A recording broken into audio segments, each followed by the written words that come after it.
ಈ ಕಾರ್ಯಕ್ರಮದ ಪ್ರಾಯೋಜಕರು ತೇಜಸ್ವಿನಿ ಆಸ್ಪತ್ರೆ ಮತ್ತು ಶಿಕ್ಷಣ ಸಂಸ್ಥೆಗಳು, ಮಲ್ಲಿಕಟ್ಟೆ, ಮಂಗಳೂರು. ಸಹ ಪ್ರಾಯೋಜಕರು ಸಂತೋಷ್ ರೈಸ್ ಮಿಲ್ಸ್ ರವರ ಡಬಲ್ ಸ್ಟಾರ್, ಸಂತೋಷ್ ಕುಚಲಕ್ಕಿ ಹಾಗೂ ಅವಲಕ್ಕಿ. This is where craftsmanship finds its true home. Sadhguru Ayurveda Gram Floor Soap. Rohan Corporation India Private Limited. Signature of trust. Invest in workspaces managed by Vertex. Invest Smart. Invest in Mangaluru. Shashi Mate. ಲಲಿತಾನಲ್ಲಿ ಆಭರಣ ತಗೊಳ್ಳಿ, ಅಧಿಕ ಹಣ ಉಳಿತಾಯ ಮಾಡಿ.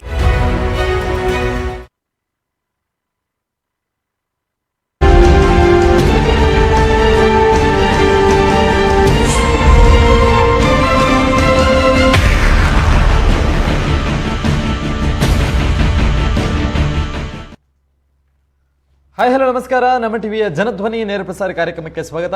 ನಾನು ನಿಮ್ಮ ಧ್ವನಿ ಶಿಶಾನ್ Kaudur. So ಇವತ್ತಿನ ಜನಧ್ವನಿಯಲ್ಲಿ ಪ್ರಮುಖವಾಗಿರುವಂತಹ ವಿಚಾರವನ್ನು ಗಮನಿಸುವುದಾದರೆ, ಮಹಿಳಾ ಮೀಸಲಾತಿಗೆ ಸಂಬಂಧಪಟ್ಟಂತಹ ಚರ್ಚೆ ಈಗ ಮತ್ತೆ ಜೋರಾಗ್ತಾ ಇದೆ. ಇದು ಮುಗಿಯುವಂಥ ರೀತಿಯಲ್ಲಿ ಕಾಣ್ತಾ ಇಲ್ಲ. ಈ ಕಡೆಯಿಂದ ಬಿಜೆಪಿ ನೇರವಾಗಿ ಆಪಾದನೆಯನ್ನು ಮಾಡ್ತಾ ಇದೆ. ಇದಕ್ಕೆಲ್ಲದಕ್ಕೂ ಕೂಡ ಕಾರಣ ಮಹಿಳೆಯರಿಗೆ ಒಂದು ರೀತಿಯಾದಂಥ ಅವಕಾಶಗಳು, ಮೀಸಲಾತಿ ಸಿಗ್ತಾ ಇತ್ತು. ಅದನ್ನು ಕಾಂಗ್ರೆಸ್ ಸೇರಿದಂತೆ ಅವುಗಳ ಮೈತ್ರಿ ಪಕ್ಷ ಇದನ್ನು ವಿರೋಧಿಸಿ ಮಹಿಳೆಯರ ವಿರುದ್ಧವಾಗಿದೆ ಅನ್ನುವಂಥ ವಿಚಾರ. ಬಟ್ ಕಾಂಗ್ರೆಸ್ನ ಅಭಿಪ್ರಾಯಗಳು ಇನ್ನೊಂದು ರೀತಿಯಾಗಿದೆ. ಸೊ ಅಪ್ಡೇಟ್ಗಳನ್ನ ಕೂಡ ಗಮನಿಸ್ತಾ ಹೋಗೋಣ. ಸೊ ಕಾಂಗ್ರೆಸ್ನ ಅಭಿಪ್ರಾಯವನ್ನು ನಾವಿಲ್ಲಿ ಗಮನಿಸೋದಾದರೆ, ಕ್ಷೇತ್ರ ವಿಂಗಡಣೆ ಅನ್ನುವಂಥ ವಿಚಾರವನ್ನು ಬದಿಯಲ್ಲಿರಿಸಿ ಮಹಿಳಾ ಮೀಸಲಾತಿ ಅನ್ನುವಂಥ ವಿಚಾರವನ್ನು ಮುಂದಿಟ್ಟು ಒಂದು ಹೊಸ ಸ್ಟ್ರಾಟಜಿಯನ್ನು ಬಳಸಿ ಮೋದಿ ಸರ್ಕಾರ ಬಂದಿತ್ತು ಅನ್ನುವಂಥದ್ದು. ಸೊ 2023 ಮಹಿಳೆಯರಿಗೆ ಮೀಸಲಾತಿಯನ್ನು ಕೊಡಿ ಅಂತ ಹೇಳಿ ಸರ್ವಾನುಮತದಿಂದ ಪಾಸಾಗಿದ್ದಂಥ ಬಿಲ್ ಅದನ್ನು ಜಾರಿ ಮಾಡಿರಲಿಲ್ಲ. ಸೊ ಅದನ್ನೀಗ ಮತ್ತೊಮ್ಮೆ ಬಿಲ್ಗೆ ತಂದು ಅದ್ರ ಜೊತೆಗೆ ಇನ್ನಷ್ಟು 2 ಬಿಲ್ಗಳು ಪಾಸಾಗುವಂತಹ ಒಂದು ಸಣ್ಣ ಸ್ಟ್ರಾಟಜಿಯನ್ನು ಮಾಡಿದ್ದಾರಷ್ಟೇ. ಅದು ಕೂಡ ಈಗ ಮತ್ತೆ ಪಂಚರಾಜ್ಯ ಚುನಾವಣೆಯಲ್ಲಿ ಇರುವಂತಹ ಸಮಯದಲ್ಲೇ ಇಂತಹ ವೋಟಿಂಗ್ ಟೈಮ್ನಲ್ಲೇ ಅಧಿವೇಶನವನ್ನು ಕರೆದು ತುಂಬಾ ತರಾತುರಿಯಲ್ಲಿ ಈ ನಿರ್ಧಾರಕ್ಕೆ ಮುಂದಾಗಿದ್ದಾರೆ ಅನ್ನುವಂಥದ್ದು ಅವರ ಆರೋಪ. ಸೊ ಒಟ್ಟಿನಲ್ಲಿ ಮಹಿಳಾ ಬಿಲ್ ಹೆಸರಿನಲ್ಲಿ ಪುನರ್ವಿಂಗಡಣೆ ಪ್ಲ್ಯಾನ್ ಹಾಗಾದರೆ ನಡೆದಿತ್ತಾ, ಅಥವಾ ಬಿ ಜೆ ಪಿ ಹೇಳೋ ಥರ ಇಲ್ಲ, ನಾರ್ಮಲ್ ಆಗಿ ಅದರ ಪ್ರೊಸೀಜರ್ ಏನಿತ್ತು ಅದೇ ರೀತಿಯಲ್ಲಿ ನಡೀತಾ ಇತ್ತು ಅನ್ನುವಂಥದ್ದು ಅವರ ವಾದನ. ಸೊ ಕಾಂಗ್ರೆಸ್ ಮತ್ತು ಮಿತ್ರ ಪಕ್ಷಗಳು ತೆಗೆದುಕೊಂಡಿರುವಂತಹ ನಿರ್ಧಾರ ಹಾಗಾದರೆ ಸರಿಯಾಗಿದೆಯಾ, ಅಂದರೆ ವಿರೋಧಿಸಿರುವಂಥದ್ದು ಸರಿಯಾದ ನಿರ್ಧಾರನ, ಅಥವಾ ಬಿ ಜೆ ಪಿಯವರು ಹೇಳೋ ಪ್ರಕಾರ ಇಲ್ಲ, ಪ್ರಧಾನಿ ಮೋದಿ ಹೇಳಿದರು ಇದು ರಾಜಕೀಯ ಭ್ರೂಣ ಹತ್ಯೆ ಆಗಿದೆ ಅನ್ನುವಂಥ ರೀತಿಯಲ್ಲಿ ಆ ಮಟ್ಟಕ್ಕೆ ಇಫೆಕ್ಟ್ ಆಗಿದೆಯಾ? ಎರಡೂ ರೀತಿಯ ಚರ್ಚೆಗಳನ್ನು ಕೂಡ ಅಥವಾ ಅವರ ವಾದವನ್ನು ಕೂಡ ಗಮನಿಸಿಕೊಳ್ಳೇಬೇಕಾಗುತ್ತೆ. ಸೊ ಒಟ್ಟಿನಲ್ಲಿ ಈ ವಿಚಾರವನ್ನು ಗಮನಿಸುವುದಾದರೆ, ಮಹಿಳಾ ಬಿಲ್ ವಿಚಾರಣೆಗೆ ಸಂಬಂಧಪಟ್ಟಂತೆ ಒಂದು ಕಡೆ ಕ್ಷೇತ್ರ ವಿಂಗಡಣೆ ಮತ್ತು ಮಹಿಳಾ ಮೀಸಲಾತಿ ವಿಚಾರ. ಸೊ ಇದೇ ವಿಚಾರಕ್ಕೆ ನಾವು ಚರ್ಚೆಯನ್ನು ಕೂಡ ನಡೆಸೋಣ. ನಮ್ಮ ಜೊತೆ ವಿಶೇಷ ಅತಿಥಿಗಳು ಕೂಡ ಕಾರ್ಯಕ್ರಮದಲ್ಲಿ ಜಾಯ್ನ್ ಆಗ್ತಾ ಇದ್ದಾರೆ. ಸೊ ಬಿಜೆಪಿಯಿಂದ ವಕ್ತಾರರಾಗಿ ಅರುಣ್ ಶೇಟ್ ಅವರು ನಮ್ಮ ಜೊತೆ ಕಾರ್ಯಕ್ರಮದಲ್ಲಿ ಜಾಯ್ನ್ ಆಗ್ತಾ ಇದ್ದಾರೆ. ಸೊ ಅವರನ್ನು ವೆಲ್ಕಮ್ ಮಾಡ್ಕೊಳ್ಳೋಣ. ಸೊ ಹಾಗೆಯೇ ಕಾಂಗ್ರೆಸ್ನಿಂದ ವಕ್ತಾರರಾಗಿ ನಮ್ಮ ಜೊತೆ ದಿನೇಶ್ ಕುಂಪಳ ಅವರು ಕಾರ್ಯಕ್ರಮದಲ್ಲಿ ಜಾಯ್ನ್ ಆಗ್ತಾ ಇದ್ದಾರೆ. ಸೊ ಅವರನ್ನು ಕೂಡ ಇವತ್ತಿನ ಕಾರ್ಯಕ್ರಮಕ್ಕೆ ಸ್ವಾಗತಿಸೋಣ. ಸೊ ಪ್ರಮುಖವಾಗಿ ಕಾಂಗ್ರೆಸ್ನಿಂದಲೇ ಚರ್ಚೆಯನ್ನು ಪ್ರಾರಂಭ ಮಾಡುವುದಾದರೆ, ತಮ್ಮ ಮೇಲೆ ಒಂದು ನೇರ ಆರೋಪ ಇರುವಂಥದ್ದು, ದಿನೇಶ್ ಕುಂಪಳ ಅವರು ಈಗ ವಕ್ತಾರರಾಗಿದ್ದೀರಾ, ತಮ್ಮ ಪಕ್ಷದ ಮೇಲೆ ಇರುವಂಥ ನೇರವಾದ ಆರೋಪ ಏನು ಅಂತ ಹೇಳಿದರೆ, ರಾಜಕೀಯ ಭ್ರೂಣ ಹತ್ಯೆ ಮಾಡಲಾಗಿದೆ ಅನ್ನುವಂಥದ್ದನ್ನು ಪ್ರಧಾನಿ ಮೋದಿಯವರು ಹೇಳಿದರು. ಬಿ ಜೆ ಪಿ ಸೇರಿದಂತೆ ಮಹಿಳೆಯರ ವಿರೋಧವಾಗಿ ಕಾಂಗ್ರೆಸ್ನ ಬುದ್ಧಿ ಈಗ ಗೊತ್ತಾಗಿದೆ ಅನ್ನುವಂಥದ್ದು. ಏನು ಈ ಫಸ್ಟ್ ರಿಯಾಕ್ಷನನ್ನು ಹೇಳ್ತೀರಾ?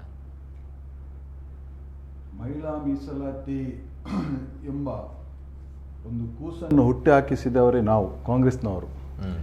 ಮಹಿಳೆಯರಿಗೆ ಸುದೃಢವಾದ ಒಂದು ಶಕ್ತಿಯನ್ನು ರಾಜಕೀಯ ಸ್ಥಾನಮಾನದಲ್ಲಿ ಅವರಿಗೆ ಕಲ್ಪಿಸಿಕೊಡುವ ಒಂದು ಆಲೋಚನೆ ಬಂದದ್ದೇ ನಮ್ಮ ರಾಜೀವ್ ಗಾಂಧಿ ಪ್ರಧಾನಮಂತ್ರಿ ಆಗಿರುವಾಗ ಈ ಒಂದು ಕೆಲಸ ಪ್ರಾರಂಭವಾಯಿತು. ಅದು ಸ್ಥಳೀಯ ಚುನಾವಣೆಯಲ್ಲಿ, ಗ್ರಾಮ ಪಂಚಾಯತ್ ಚುನಾವಣೆಯಲ್ಲಿ ಇರ್ಬೋದು, ತಾಲೂಕ್ ಪಂಚಾಯತ್ ಚುನಾವಣೆಯಲ್ಲಿ, ಅದು ಜಿಲ್ಲಾ ಪಂಚಾಯತ್ ಚುನಾವಣೆಯಲ್ಲಿ ಅದು ಪ್ರಾರಂಭವಾಯಿತು. ತದನಂತರದ ದಿನಗಳಲ್ಲಿ ಅದನ್ನು ಮುಂದುವರಿಸಿಕೊಂಡು 2023 ಕೂಡ ಇವರು ಭಾರತೀಯ ಜನತಾ 2010 ಕೂಡ ಈ ಬಗ್ಗೆ ಬಹಳ ಒಂದು ಚರ್ಚೆ ಆಯಿತು ಲೋಕಸಭೆಯಲ್ಲಿ ಮತ್ತು ರಾಜ್ಯಸಭೆಯಲ್ಲಿ. ಚರ್ಚೆಯನ್ನು ಮತಕ್ಕೆ ಹಾಕಿದಾಗ ಲೋಕಸಭೆಯಲ್ಲಿ ಸೋನಿಯಾ ಗಾಂಧಿಯವರು ಈ ಒಂದು 33% ಮಹಿಳೆಯರಿಗೆ ಮೀಸಲು ಕೊಡಬೇಕು ರಾಜಕೀಯ ಸ್ಥಾನಮಾನದಲ್ಲಿ ಅಂತ ಪ್ರತಿಯೊಂದು ಕ್ಷೇತ್ರದಲ್ಲಿ ರಾಜ್ಯಕ್ಕೆ ಮಹಿಳೆಯರಿಗೆ ಒಂದು ಸ್ಥಾನಮಾನ ಕಲ್ಪಿಸಿಕೊಡಬೇಕೆಂಬ ವಿಧೇಯಕವನ್ನು ಮಂಡನೆಯನ್ನು ಮಾಡ್ತಾರೆ ಸೋನಿಯಾ ಗಾಂಧಿ ಅವರು, ಕಾಂಗ್ರೆಸ್ಸಿನ ಅಧಿನಾಯಕಿಯಾದಂಥವರು. ಈ ಒಂದು ವಿಧೇಯಕಕ್ಕೆ 2010ರಲ್ಲಿ ಲೋಕಸಭೆಯಲ್ಲಿ ನಮಗೆ ಕೆಲವೊಂದು BJP ಅವರ ಅಡ್ಡ ಮತದಾನದಿಂದ ನಮಗೆ ಆ ಒಂದು ವಿಧೇಯಕ ಸೋಲಾಗ್ತದೆ. ಆದರೆ ರಾಜ್ಯಸಭೆಯಲ್ಲಿ ಅದು ನಾವು ಮೆಜಾರಿಟಿ ಇರುವ ಒಂದು ಸಂದರ್ಭದಲ್ಲಿ ಅದು ಪಾಸಾಗಿದೆ. ಆವತ್ತಿನ ದಿನಗಳಲ್ಲಿ ಇವರಿಗೆ ಈ ಮಹಿಳೆಯರ ಬಗ್ಗೆ, ಮಹಿಳೆಯರಿಗೆ ಸ್ಥಾನಮಾನ ಕೊಡುವ ದಿಸೆಯಲ್ಲಿ ಇವರು ಆಲೋಚನೆ ಮಾಡಿರಲಿಲ್ಲ, ಅವರ ಬಗ್ಗೆ ಪ್ರೀತಿ ಇರಲಿಲ್ಲ, ಮಹಿಳೆಯರ ಬಗ್ಗೆ ಕರುಣೆ ಇರಲಿಲ್ಲ, ಮಹಿಳೆಯರಿಗೆ ಒಂದು ರಾಜಕೀಯ ಸ್ಥಾನಮಾನ ಗಳಿಸಿಕೊಡಬೇಕೆಂಬ ಇಚ್ಛಾಶಕ್ತಿ ಅವರಲ್ಲಿ ಇರಲಿಲ್ಲ. ಆವತ್ತು ಕೂಡ ಮಹಿಳೆಯರ ವಿರೋಧಿಯಾಗಿ BJPಯವರು ಆ ಲೋಕಸಭೆಯಲ್ಲಿ ಅದನ್ನು ವಿರೋಧ ಮಾಡಿದರು. ಭಾಳ ಒಂದು ದೇಶದ ಮಹಿಳಾ ತಾಯಂದಿರಿಗೆ, ಸಹೋದರರಿಗೆ ಆದ ಅದನ್ನು ತುಂಬಲಾಗದ ಒಂದು ನಷ್ಟ ಅಂತ ಹೇಳಲಿಕ್ಕೆ ನಾನು ಬಯಸ್ತೇನೆ. ತದನಂತರದಲ್ಲಿ ಭಾರತೀಯ ಜನತಾ ಪಕ್ಷದ ನೇತೃತ್ವದ NDA ಸರ್ಕಾರ 2023ರಲ್ಲಿ ಅದೇ ಬಿಲ್ಲನ್ನು ಮಂಡನೆ ಮಾಡ್ತದೆ. ಆವಾಗ ಕಾಂಗ್ರೆಸ್ ಮತ್ತು ಇತರ ಎಲ್ಲ ಮಿತ್ರ ಪಕ್ಷದವರು ಸೇರಿಕೊಂಡು ಅದನ್ನು ಒಕ್ಕೊರಲಿನಿಂದ ಬೆಂಬಲಿಸಿ ಆ ವಿಧೇಯಕವನ್ನು ಪಾಸ್ ಮಾಡುವಲ್ಲಿ ಸಫಲರಾಗ್ತೇವೆ. ನಾವು ಎಲ್ಲರೂ ಯಾರು ವಿರೋಧ ಮಾಡಲಿಲ್ಲ. ಕೆಲವೊಂದು ಬೆರಳೆಣಿಕೆಯ ಪ್ರಾದೇಶಿಕ ಪಕ್ಷದಿಂದ ಬಂದಂಥ ಸಂಸದರನ್ನು ಬಿಟ್ಟು ಜವಾಬ್ದಾರಿತ ಒಂದು ರಾಷ್ಟ್ರೀಯ ಪಕ್ಷ ಆಗಿರ್ಬೋದು, ಜವಾಬ್ದಾರಿತ ಬೇರೆ ಬೇರೆ ಇತರ ಪಕ್ಷದವರು ಎಲ್ಲರೂ ಇದೊಂದು ಆಗಲೇಬೇಕಾಗ್ತದೆ. ಯಾಕಂತ ಹೇಳಿದರೆ ಇತ್ತೀಚಿನ ದಿನಗಳಲ್ಲಿ ಮಹಿಳೆಯರು ಪುರುಷರಿಗೆ ಸರಿಸಮಾನವಾಗಿ ಸಂಖ್ಯೆಯಲ್ಲಿ ಕೂಡ ಇದ್ದಾರೆ.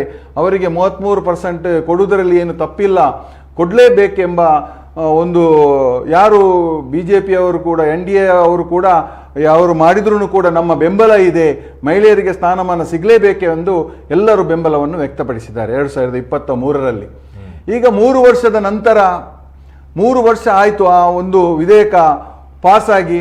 ಇಷ್ಟರವರೆಗೆ ಕೂಡ ಅವರಿಗೆ 3 ವರ್ಷದಲ್ಲಿ ಮಹಿಳೆಯರ ಬಗ್ಗೆ ಅವರಿಗೆ ನೆನಪೂ ಇರಲಿಲ್ಲ, ಅದರ ಬಗ್ಗೆ ಕಾಳಜಿಯೂ ಇರಲಿಲ್ಲ.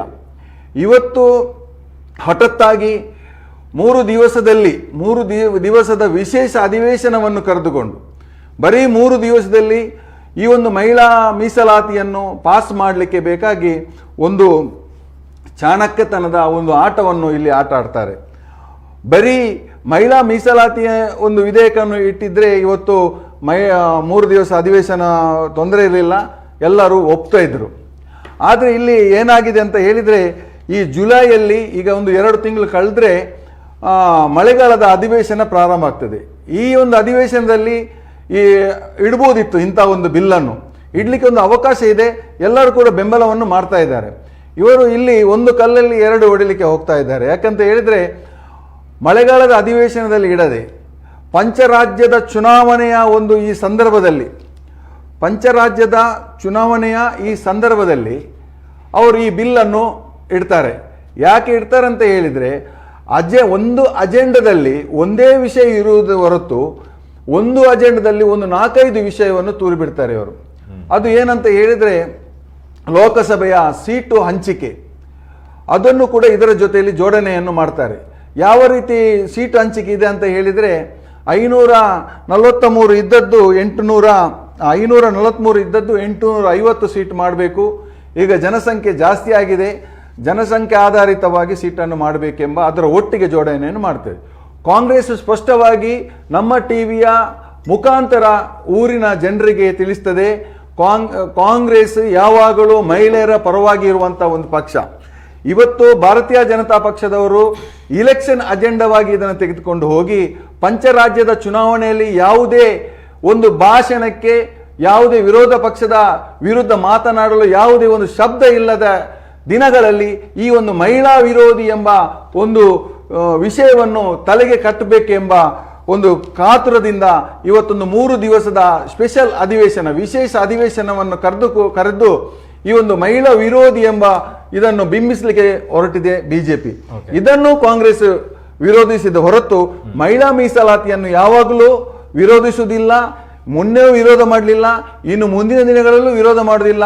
ನೀವು ನಾಳಿದ್ದು ಏನು ಇನ್ನು ಬರುವ ಮಳೆಗಾಲದ ಅಧಿವೇಶನದಲ್ಲಿ ನೀವು ಮಂಡನೆ ಮಾಡಿ, ಮತ್ತೆ ಇವಾಗ ಮಂಡನೆ ಮಾಡಬೇಕಾದ್ರೆ 11ರ ಜನಗಣತಿಯನ್ನು ಪರಿಗಣನೆಗೆ ತೆಗೆದುಕೊಳ್ಬೇಕು. ಯಾಕಂತ ಹೇಳಿದರೆ ಈಗ ಸೆನ್ಸಸ್ ಆಗುವಂಥದ್ದು, ಈಗ ಜನಗಣತಿ ಆಗುವಂಥದ್ದು 29ರ ಚುನಾವಣೆಗೆ ಸಮೀಪ ಒಂದು ರೆಡಿ ಆಗುವಂಥದ್ದು. ಅದು 2027-28ಕ್ಕೆ ಅದರ ಒಂದು ಮಾಹಿತಿ ಅಥವಾ ಅದೊಂದು ಸಂಖ್ಯಾಬಲ ಬರ್ಬೋದು.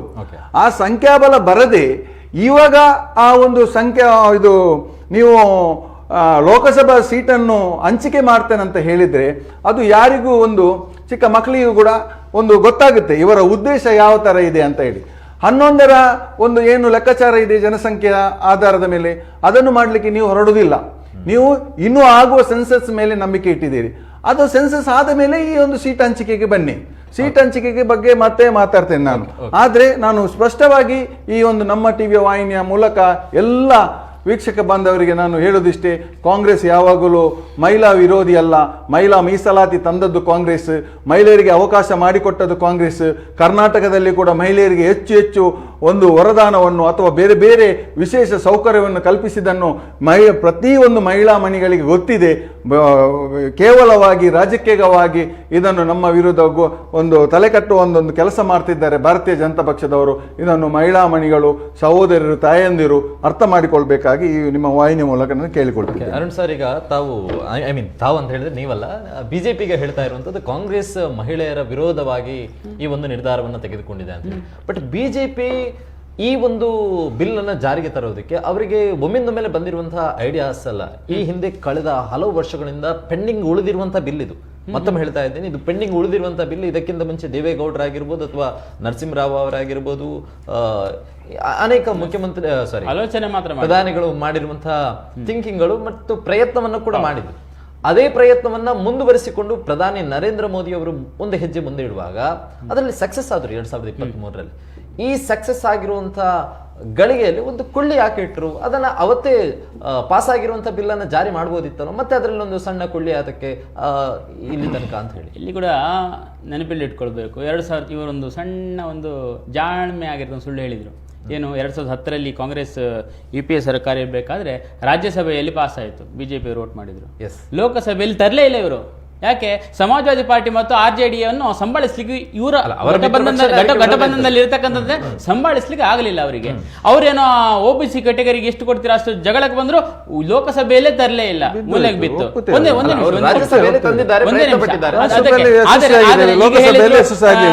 ಬಿಜೆಪಿಯ ಒಳಗೆ ಕ್ರಾಸ್ ವೋಟಿಂಗ್ ಮಾಡಿದ್ರು ಅಂತ ಅದಷ್ಟು ಸುಳ್ಳು ಅನ್ನುವಂಥದ್ದು ಇಲ್ಲ ಇಲ್ಲ ಇಲ್ಲ. ರಾಜ್ಯಸಭೆಯಲ್ಲಿ ಪಾಸ್ ಆಗಿದೆ, ಬಿಜೆಪಿ ಸಂಪೂರ್ಣ ಸಪೋರ್ಟ್ ಮಾಡಿತ್ತು. ಒಂದೇ ನಿಮಿಷ, ಲೋಕಸಭೆಯಲ್ಲಿ ತರಲೇ ಇಲ್ಲ. ನೋಡ್ಬೋದಿತ್ತಲ್ಲ ಬಿಜೆಪಿ ವೋಟ್ ಮಾಡುತ್ತಿಲ್ವ ಅನ್ನುವಂಥದ್ದು. ಈಗ ಹಳೆಯ ಕತೆ 2023ನೇ ಇಸ್ವಿಯಲ್ಲಿ ಏನು ಈ ನಾರಿ ಶಕ್ತಿ ವಂದನ ಈ ಒಂದು ಬಿಲ್ ಅನ್ನು ಇಂಟ್ರೊಡ್ಯೂಸ್ ಮಾಡಲಾಗಿತ್ತು. ಅದರಲ್ಲಿ ಸ್ಪಷ್ಟವಾಗಿ ಆ ಬಿಲ್ಲಿನ ಸಂಪೂರ್ಣವಾಗಿರತಕ್ಕಂಥದ್ದನ್ನು ಓದಬಹುದು. ನನಗೆ 65 ವರ್ಷ ಇಡೀ ದೇಶವನ್ನು ಆಳಿದಂಥ ಕಾಂಗ್ರೆಸ್ ಈ ರೀತಿಯಾಗಿ ಮಾತಾಡ್ತಾ ಇದೆ, ಈ ರೀತಿಯಾಗಿ ವರ್ತಿಸ್ತಾ ಇದೆ ಅಂತ ಹೇಳಿದ್ರೆ ಹಾಸ್ಯ ಅಂತ ನನಗೆ ಅನಿಸ್ತದೆ. ಏನಪ್ಪ ಈ ರೀತಿಯಾಗಿ ಅವ್ರಿಗೊಂದು ಬಿಲ್ ಓದ್ಲಿಕ್ಕೆ ಗೊತ್ತಿಲ್ವಾ ಅಂತ. ಇಂತಹ ಒಂದು ಘಟಾನುಘಟಿಗಳು ಇದ್ದಾರೆ. ಆವತ್ತೇ ಅದರಲ್ಲೇ ಕ್ಷೇತ್ರ ಹೇಗಿದೆ ಆವತ್ತು ಇಂಟ್ರೊಡ್ಯೂಸ್ ಮಾಡಿರತಕ್ಕಂತಹದ್ದು ಬಿಲ್ ಅಂತ ಹೇಳಿದ್ರೆ 2023ರಲ್ಲಿ ನಾರಿ ಶಕ್ತಿ ವಂದನ ಅದನ್ನ ನೋಟಿಫಿಕೇಶನ್ ಬಂದಾಗ ಅದರಲ್ಲಿ ಎಲ್ಲ ಪಕ್ಷಗಳು ಸಪೋರ್ಟ್ ಮಾಡಿ ಅದನ್ನು ಪಾಸ್ ಮಾಡಿದ್ರು. ಕಾಂಗ್ರೆಸ್ಸು ಕೂಡ 2023ರಲ್ಲಿ ಮೊದಲ ಬಾರಿಗೆ ಕೊಟ್ಟಾಗ ಅದರಲ್ಲಿ ಹೇಗಿದೆ ಅಂತ ಹೇಳಿದ್ರೆ ನಾರಿ ಶಕ್ತಿ ವಂದನ 33% ಮಹಿಳೆಯರಿಗೆ ಮೀಸಲಾತಿ ಕೊಡುವಂಥದ್ದು ಆಗಬೇಕು ಅನ್ನುವಂಥದ್ದು ನಿರ್ಣಯ. ಅದರಲ್ಲಿ ಏನಿತ್ತು ಅಂತ ಹೇಳಿದ್ರೆ ಸೆನ್ಸಸ್ ಆದ ನಂತರ, ಮೊದಲು ಸೆನ್ಸಸ್ ಮತ್ತೆ ಕ್ಷೇತ್ರ ಪುನರ್ ವಿಂಗಡಣೆಯ ನಂತರ ಈ ನಾರಿ ಶಕ್ತಿ ವಂದನವನ್ನು ಅಥವಾ ಈ 33% ಮೀಸಲಾತಿಯನ್ನು ಅನುಷ್ಠಾನಗೊಳಿಸಬೇಕು ಅನ್ನುವಂಥದ್ದು. ಆವಾಗ ಅದರ ಮೂಲ ರೂಪ ಇತ್ತು. ಇವಾಗ ಸ್ಥೂಲವಾಗಿ ಮಾಡಬೇಕಾದ್ರೆ ಅದಕ್ಕೊಂದು ಫ್ರೀಜ್ ಇದೆ. ಏನು ಗೊತ್ತಾ, 1971ರಲ್ಲಿ ಕ್ಷೇತ್ರ ಪುನರ್ವಿಂಗಡಣೆ ಆದ ಮೇಲೆ ಮತ್ತೊಂದು 25 ವರ್ಷದ ಫ್ರೀಜ್ ಇತ್ತು. ಅದು 2001ರಲ್ಲಿ ಬಂತು. 2001ರಲ್ಲಿ ಕೂಡ ಮೇಲೆ ಕೆಳಗೆ ಆಚೆ ಈಚೆ ಎಲ್ಲ ಆಯಿತು, ಗೊತ್ತುಂಟು ನಿಮ್ಗಲ್ಲಿ ಹೇಳಿದ್ರಿ. ತದನಂತರ ಅದರ ಫ್ರೀಜ್ ಹೋಗಿರುವಂಥದ್ದು 2026ರಲ್ಲಿ ಸಂಪೂರ್ಣವಾಗಿ ನೋಡಿ. ನಾನು ಉದಾಹರಣೆಗೆ ನಿಮ್ಗೆ ಹೇಳ್ತೀನಿ. ಒಂದು 30 ಸೀಟಿನ ಬಸ್ಸು ಹೋಗ್ತಾ ಇದೆ ಅಂತ ಇಟ್ಕೊಳ್ಳು. ಅದರಲ್ಲಿ ಸಾಧಾರಣ ಎಲ್ಲರೂ ಆ ಬಸ್ಸಿನಲ್ಲಿ ಸೀಟಿನಲ್ಲಿ ಕುಳಿತುಕೊಂಡಿದ್ದಾರೆ. 30 ಸೀಟು ಭರ್ತಿಯಾಗಿದೆ. ಇವಾಗ ಇವರು ಏನ್ ಹೇಳ್ತಾ ಇದ್ದಾರೆ, ಆ 30 ಸೀಟಿನಲ್ಲಿ ಕುಳಿತುಕೊಂಡಿರ್ತಕ್ಕಂಥ ಗಂಡಸರನ್ನು ಎಬ್ಬಿಸಿ ಒಂದು 10 ಗಂಡಸರನ್ನು ಎಬ್ಬಿಸಿ ಅಲ್ಲಿ ಕೊಡಬೇಕು, ಅಂಥ ರೀತಿಯಲ್ಲಿ ಮಾಡಬೇಕು ಅಂತ. ಅದರ ಬದಲಿಗೆ ಒಬ್ಬ ಜಾಣನಾಗಿರತಕ್ಕಂಥವನು ಮೊದಲು ಇದಕ್ಕೇನೆ ವಿರೋಧ ಮಾಡಿದ್ರು. ಎಲ್ಲಿ ನಮ್ಮ ಶಾಸಕ ಸ್ಥಾನಕ್ಕೋ ಸಂಸದ ಸ್ಥಾನಕ್ಕೋ ಕುಂತು ಬರುತ್ತೋ ಅನ್ನುವಂಥದ್ದಲ್ಲಿ ಸಣ್ಣ ರೀತಿಯಲ್ಲಿ ವಿರೋಧ ಇತ್ತು. ಆದರೆ ಮಹಿಳೆಯರ ವಿರೋಧ ಕಟ್ಟಲಿಕ್ಕೆ ಆಗೋದಿಲ್ಲ, ಯಾಕಂದ್ರೆ 24ರಲ್ಲಿ ಎಲೆಕ್ಷನ್ಸ್ ಇದೆ ಅಂತ ಸುಮ್ಮನೆ ಕೂತ್ಕೊಂಡಿದ್ದಿರಬೇಕು 2023ರಲ್ಲಿ. ಯಾವಾಗ ಈ 30 ನಂಬರ್ ಸೀಟ್ ಇರತಕ್ಕಂಥ ಬಸ್ಸನ್ನು ನೀವು ಪುನಃ ಒಂದು 45 ಇರತಕ್ಕಂಥ ಸೀಟ್ ಇರತಕ್ಕಂಥ ಬಸ್ ಮಾಡಿದ್ರೆ ಅಲ್ಲಿ ಕುಳಿತುಕೊಂಡವರನ್ನು ಎಬ್ಬಿಸುವಂಥದ್ದು ಇಲ್ಲ. 45 ಸೀಟಲ್ಲಿ 33 ಸೀಟ್ ಬಹಳ ಸುಲಭವಾಗಿ, ಯಾರಿಗೂ ಆತಂಕ ಇಲ್ಲ, ಅವರಿಗೂ ಅನ್ಯಾಯ ಆಗುವುದಿಲ್ಲ, ಇವರಿಗೂ ಅನ್ಯಾಯ ಆಗುವುದಿಲ್ಲ, ಸಂಪೂರ್ಣವಾಗಿ ಮೀಸಲಾತಿ ಬಹಳ ಚಂದದಲ್ಲಿ ಅದನ್ನು ಕಟ್ಟಿಕೊಡುವಂಥದ್ದು. ಅದಕ್ಕೆ ಭೇಷ್ ಅನ್ಬೇಕಿತ್ತು. ಆದರೆ ಏನು ಮಾಡೋಣ, ಇವರು ಹೇಳುವುದು ಒಂದು ಮಾಡುವುದು ಇನ್ನೊಂದು. ಆದ್ದರಿಂದ ಇವರು ತಮ್ಮ ಮಹಿಳಾ ವಿರೋಧಿ ಅನ್ನತಕ್ಕಂಥದ್ದು, ಮಹಿಳಾ ವಿರೋಧಿ ಅಂದ್ರೆ ಹೇಗಿರ್ಬೇಕಂತ ಹೇಳಿದರೆ, ಇವರ ಮನೆಯವರು ಇವರ ಕುಟುಂಬದವರಿಗೆ ಟಿಕೆಟ್ ಸಿಕ್ಕಿದ್ರೆ ಅಡ್ಡಿಲ್ಲ, ಆದ್ರೆ ವಂಚಿತರಾದವರು ಬಡವರು ಅಂಥವರಿಗೇನಾದ್ರೂ ಟಿಕೆಟ್ ಸಿಕ್ಕಿದ್ರೆ ಏನು ಪ್ರಯೋಜನ? ಅದಕ್ಕೋಸ್ಕರ ಇವರಿಗೆ ಬೇಡ, ಅದಕ್ಕೋಸ್ಕರ ಈ ವಿರೋಧ ಆದರೂ ಅಡ್ಡಿಲ್ಲ, ಇದನ್ನು ವಿರೋಧ ಮಾಡಿ ಸೋಲೋ ಹಾಗೆ ಮಾಡಿದ್ರು ಬಿಲ್ಲನ್ನು. ಎಷ್ಟು ವರ್ಷದ ಕನಸದು. ಜನರೆಲ್ಲರೂ ಭಾರಿ ಖುಷಿಯಿಂದ ಇದ್ರು. ನಾಳೆ ಅರೆ ನಮ್ಮಲ್ಲಿ ಸಂಖ್ಯೆ ಇಲ್ಲ ಮಾಡಿದ್ರಲ್ಲ, ಅರೆ ನಮ್ಮ ಕಾಂಗ್ರೆಸ್ ಮೇಲೆ ವಿಶ್ವಾಸ ಇತ್ತು, ಈ ದೇಶದ ವಿರೋಧ ಪಕ್ಷದ ಮೇಲೆ ಕೂಡ ವಿಶ್ವಾಸ ಇತ್ತು, ಏನು ಮಾಡಿದ್ರು ಕೂಡ ಅದರ ನಮ್ಮ ನರೇಂದ್ರ ಮೋದಿಜಿಯವರು ಹೇಳಿದ್ರು, ಈ ಕ್ರೆಡಿಟ್ ಏನಾದ್ರು ನಿಮ್ಗೆ ಸಿಗಬೇಕು ಅಂತ ಹೇಳಿದ್ರೆ ನಿಮಗೆ ಫ್ರೀಯಾಗಿ ನಿಮ್ಮ ಫೋಟೋ ಹಾಕೊಂಡೆ ಇದಕ್ಕೆ ಪ್ರಚಾರ ಕೊಟ್ಟುಬಿಟ್ಟು ನಾವು ಈ ಪೂರ್ತಿ ಕ್ರೆಡಿಟ್ ನೀವೇ ಇಟ್ಕೊಳ್ಳಿ, ನಮ್ಗೆ ಯಾವ ಕ್ರೆಡಿಟ್ ಬೇಡ, ಅದು ನಮ್ಗೆ ದೇಶ ಮುಖ್ಯ. ಈ ದೇಶದ ಪ್ರಗತಿ ಆಗಬೇಕಾದ್ರೆ ನಮ್ಮ 50% ಏನು ನಮ್ಮ ಮಹಿಳೆಯವರು ಇದ್ದಾರೆ, ಅವರ ಶಕ್ತಿಯು ಸೇರಿದ್ರೆ ನಮ್ಮ ದೇಶಕ್ಕೆ ಡಬಲ್ ಸ್ಪೀಡ್ ಸಿಗುತ್ತೆ ಪ್ರಗತಿಗೆ ಅನ್ನತಕ್ಕಂಥ ಒಂದು ದೂರಾಲೋಚನೆಯನ್ನು ಇಟ್ಟುಕೊಂಡು ನರೇಂದ್ರ ಮೋದಿಜಿಯವರು ಈ ಬಿಲ್ಲನ್ನು ಇಂಟ್ರೊಡ್ಯೂಸ್ ಮಾಡಿದ್ರು. ಬಹಳ ವಿಶ್ವಾಸದಿಂದ ಇದು ಖಂಡಿತವಾಗಿ ನಾವು ಬೇಡ ಅಂತ ಹೇಳಿದ್ರು ಇವರು ಜಾರಿ ಮಾಡಿಸ್ತಾರೆ ಅಂತ ನೋಡಿ ಅಂತ ಅಂದುಕೊಂಡಿದ್ರು. ಆದರೆ ಎಲ್ಲರಿಗೂ ಅವಕ್ಕಾಯ್ತು, ಇಡೀ ದೇಶದವರಿಗೂ ಅವಕ್ಕಾಯ್ತು. ಅರೆ 65 ವರ್ಷಗಳ ಕಾಲ, 6.5 ದಶಕಗಳ ಕಾಲ ದೇಶವನ್ನು ಆಳಿದೇನೆ ಅಂತ ಹೇಳಿರ್ತಕ್ಕಂಥ ಕಾಂಗ್ರೆಸ್ ಕೂಡ ಮಹಿಳಾ ವಿರೋಧಿಯಾಗಿ ತನ್ನ ನಡೆಯನ್ನು ತೋರಿಸ್ತಲ್ವಾ, ಅದೆಷ್ಟು ದುಃಖದ ಸಂಗತಿ ಅಂತ ಹೇಳಿ ಪ್ರತಿಯೊಬ್ಬ ಮಹಿಳೆಯರು ಕೂಡ ಒಂದು ಅವಕ್ಕಾಗಿರ್ತಕ್ಕಂಥ ಸಂಗತಿ ಅಲ್ಲ. ಅರುಣ್ ಸರ್ ಅವರು ಹೇಳುವಂಥದ್ದು, ಈಗ ನಾವು 2023ರಲ್ಲಿ ಬಂದಿರುವಂತಹ ಮಹಿಳಾ ಮೀಸಲಾತಿ ಬಿಲ್, ಅದಕ್ಕೆ ಅವತ್ತೇ ನಾವು ಬೆಂಬಲವನ್ನು ಸೂಚಿಸಿದ್ವಿ, ಅದು ಪಾಸ್ ಆಗಿತ್ತು, ಅದನ್ನ ಆವಾಗಲೇ ಜಾರಿ ಮಾಡಿದ್ರೆ ನಮ್ಮದೇನು ತಕರಾರು ಇರಲಿಲ್ಲ. ಈಗ 2026ರಲ್ಲಿ ಅದೇ ಬಿಲ್ ಅನ್ನು ಚುನಾವಣೆ ಇರುವಾಗ ಮತ್ತೆ ಕೆಲವೊಂದು ಬಿಲ್ಗಳನ್ನು ಸೇರಿಸೋದ್ರ ಜೊತೆಯಾಗಿ ಈಗ ಇಲ್ಲ ಬದಲಾವಣೆಗಳು ನಾನು ಅದಕ್ಕೆ ಹೇಳ್ತಾ ಇದ್ದೀನಿ, 2023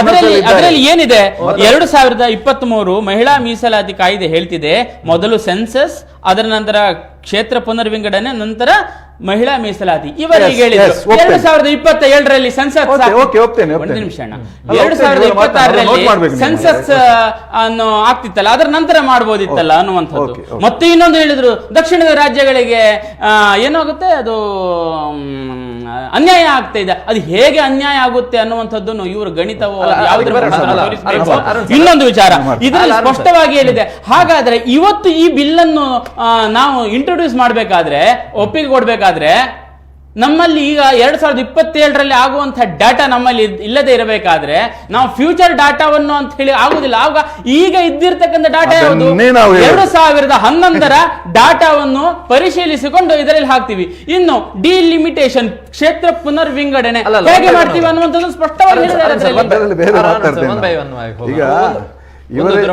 ದಿನೇಶ್ ಸರ್, ಒಂದು ನಿಮಿಷ. ಹಲೋ ನಮಸ್ತೆ, ಹೇಳಿ ಸರ್. ನಮಸ್ತೆ, ನಾವು ಪುತ್ತೂರಿಂದ ಮಾತಾಡ್ತಾ ಇರೋದು. ಹೇಳಿ ಸರ್. ಇವತ್ತೇನು ಚರ್ಚೆ ನಡೆದಿದೆ ಮಹಿಳಾ ಮೀಸಲಾತಿ ಕುರಿತು, ನನಗೆ ಬಹುಶಃ ಏನ್ ಅನ್ಸ್ತಾ ಇದೆ ಅಂತಂದ್ರೆ, ಸೆಂಟ್ರಲ್ ಗವರ್ಮೆಂಟ್ ಜನರಲ್ ಗೊಂದಲ ಉಂಟು ಮಾಡ್ತಿದೆ. ಯಾಕೆಂತಂದ್ರೆ ನೋಡಿ, ಮಹಿಳಾ ಮೀಸಲಾತಿ ಕಿತ್ತು ಮಸೂದೆಯನ್ನ ಮಂಡನೆ ಮಾಡ್ತೀವಿ ಅಂತ ಹೇಳೋದ್ರ ಜೊತೆಗೆ ಕ್ಷೇತ್ರವಾರು ವಿಂಗಡಣೆ ಕೂಡ ಮಂಡನೆ ಮಾಡಿದೆ, ಹೌದಾ? ಒಂದು ಕ್ಷೇತ್ರವಾರು ವಿಂಗಡಣೆ ಮಾಡ್ಬೇಕಾದ್ರೆ ಒಂದು ನೋಡಿ, ಯಾವುದೇ ಒಂದು ಲೋಕಸಭಾ ಕ್ಷೇತ್ರಗಳಿರಲಿ, ವಿಧಾನಸಭಾ ಕ್ಷೇತ್ರಗಳಿರಲಿ, ಜಾಸ್ತಿ ಮಾಡಬೇಕು ಅಥವಾ ಕಡಿಮೆ ಮಾಡಬೇಕು ಅಂದ್ರೆ ಅದ್ರ ಕುರಿತು ಚರ್ಚೆ ಆಗಬೇಕು. ಅದ್ರ ಕುರಿತು ಚರ್ಚೆ ಆಗಲೇ ಇದಕ್ಕೆ ಅಂಟಿಕೊಂಡೇ ಒಂದು ನೀವು ಮಹಿಳಾ ಮೀಸಲಾತಿ ತಿದ್ದುಪಡಿ ಮಸೂದೆಯನ್ನ ತರ್ತೀರಿ. ಅದು ನೋಡಿ, ವಿರೋಧ ಪಕ್ಷವಾದ ಈ ಕಾಂಗ್ರೆಸ್ ಏನ್ ಹೇಳ್ತಾರೆ ಹತ್ರ ಉಳಿದು ಎಲ್ಲವೂ ಏನ್ ಹೇಳ್ತಾವೆ, ನೀವು ಮಹಿಳಾ ಮೀಸಲಾತಿ ಮಸೂದೆನ ಎಕ್ಸ್ಟ್ರಾ ಮಾಡಿಸಿ ನಾವು ಬೆಂಬಲ ಕೊಡ್ತೀವಿ ಅಂತ ಹೇಳ್ತಿದ್ದಾರೆ. ಈಗ ನೋಡಿ, ಕ್ಷೇತ್ರವಾರು ಏನು ವಿಂಗಡಣೆ ಅಂತ ಹೇಳ್ತಾರೆ ಇವರು, ಬಿಜೆಪಿ ವಕ್ತಾರು ಕೂಡ ಅಲ್ಲೇ ಇದ್ದಾರೆ.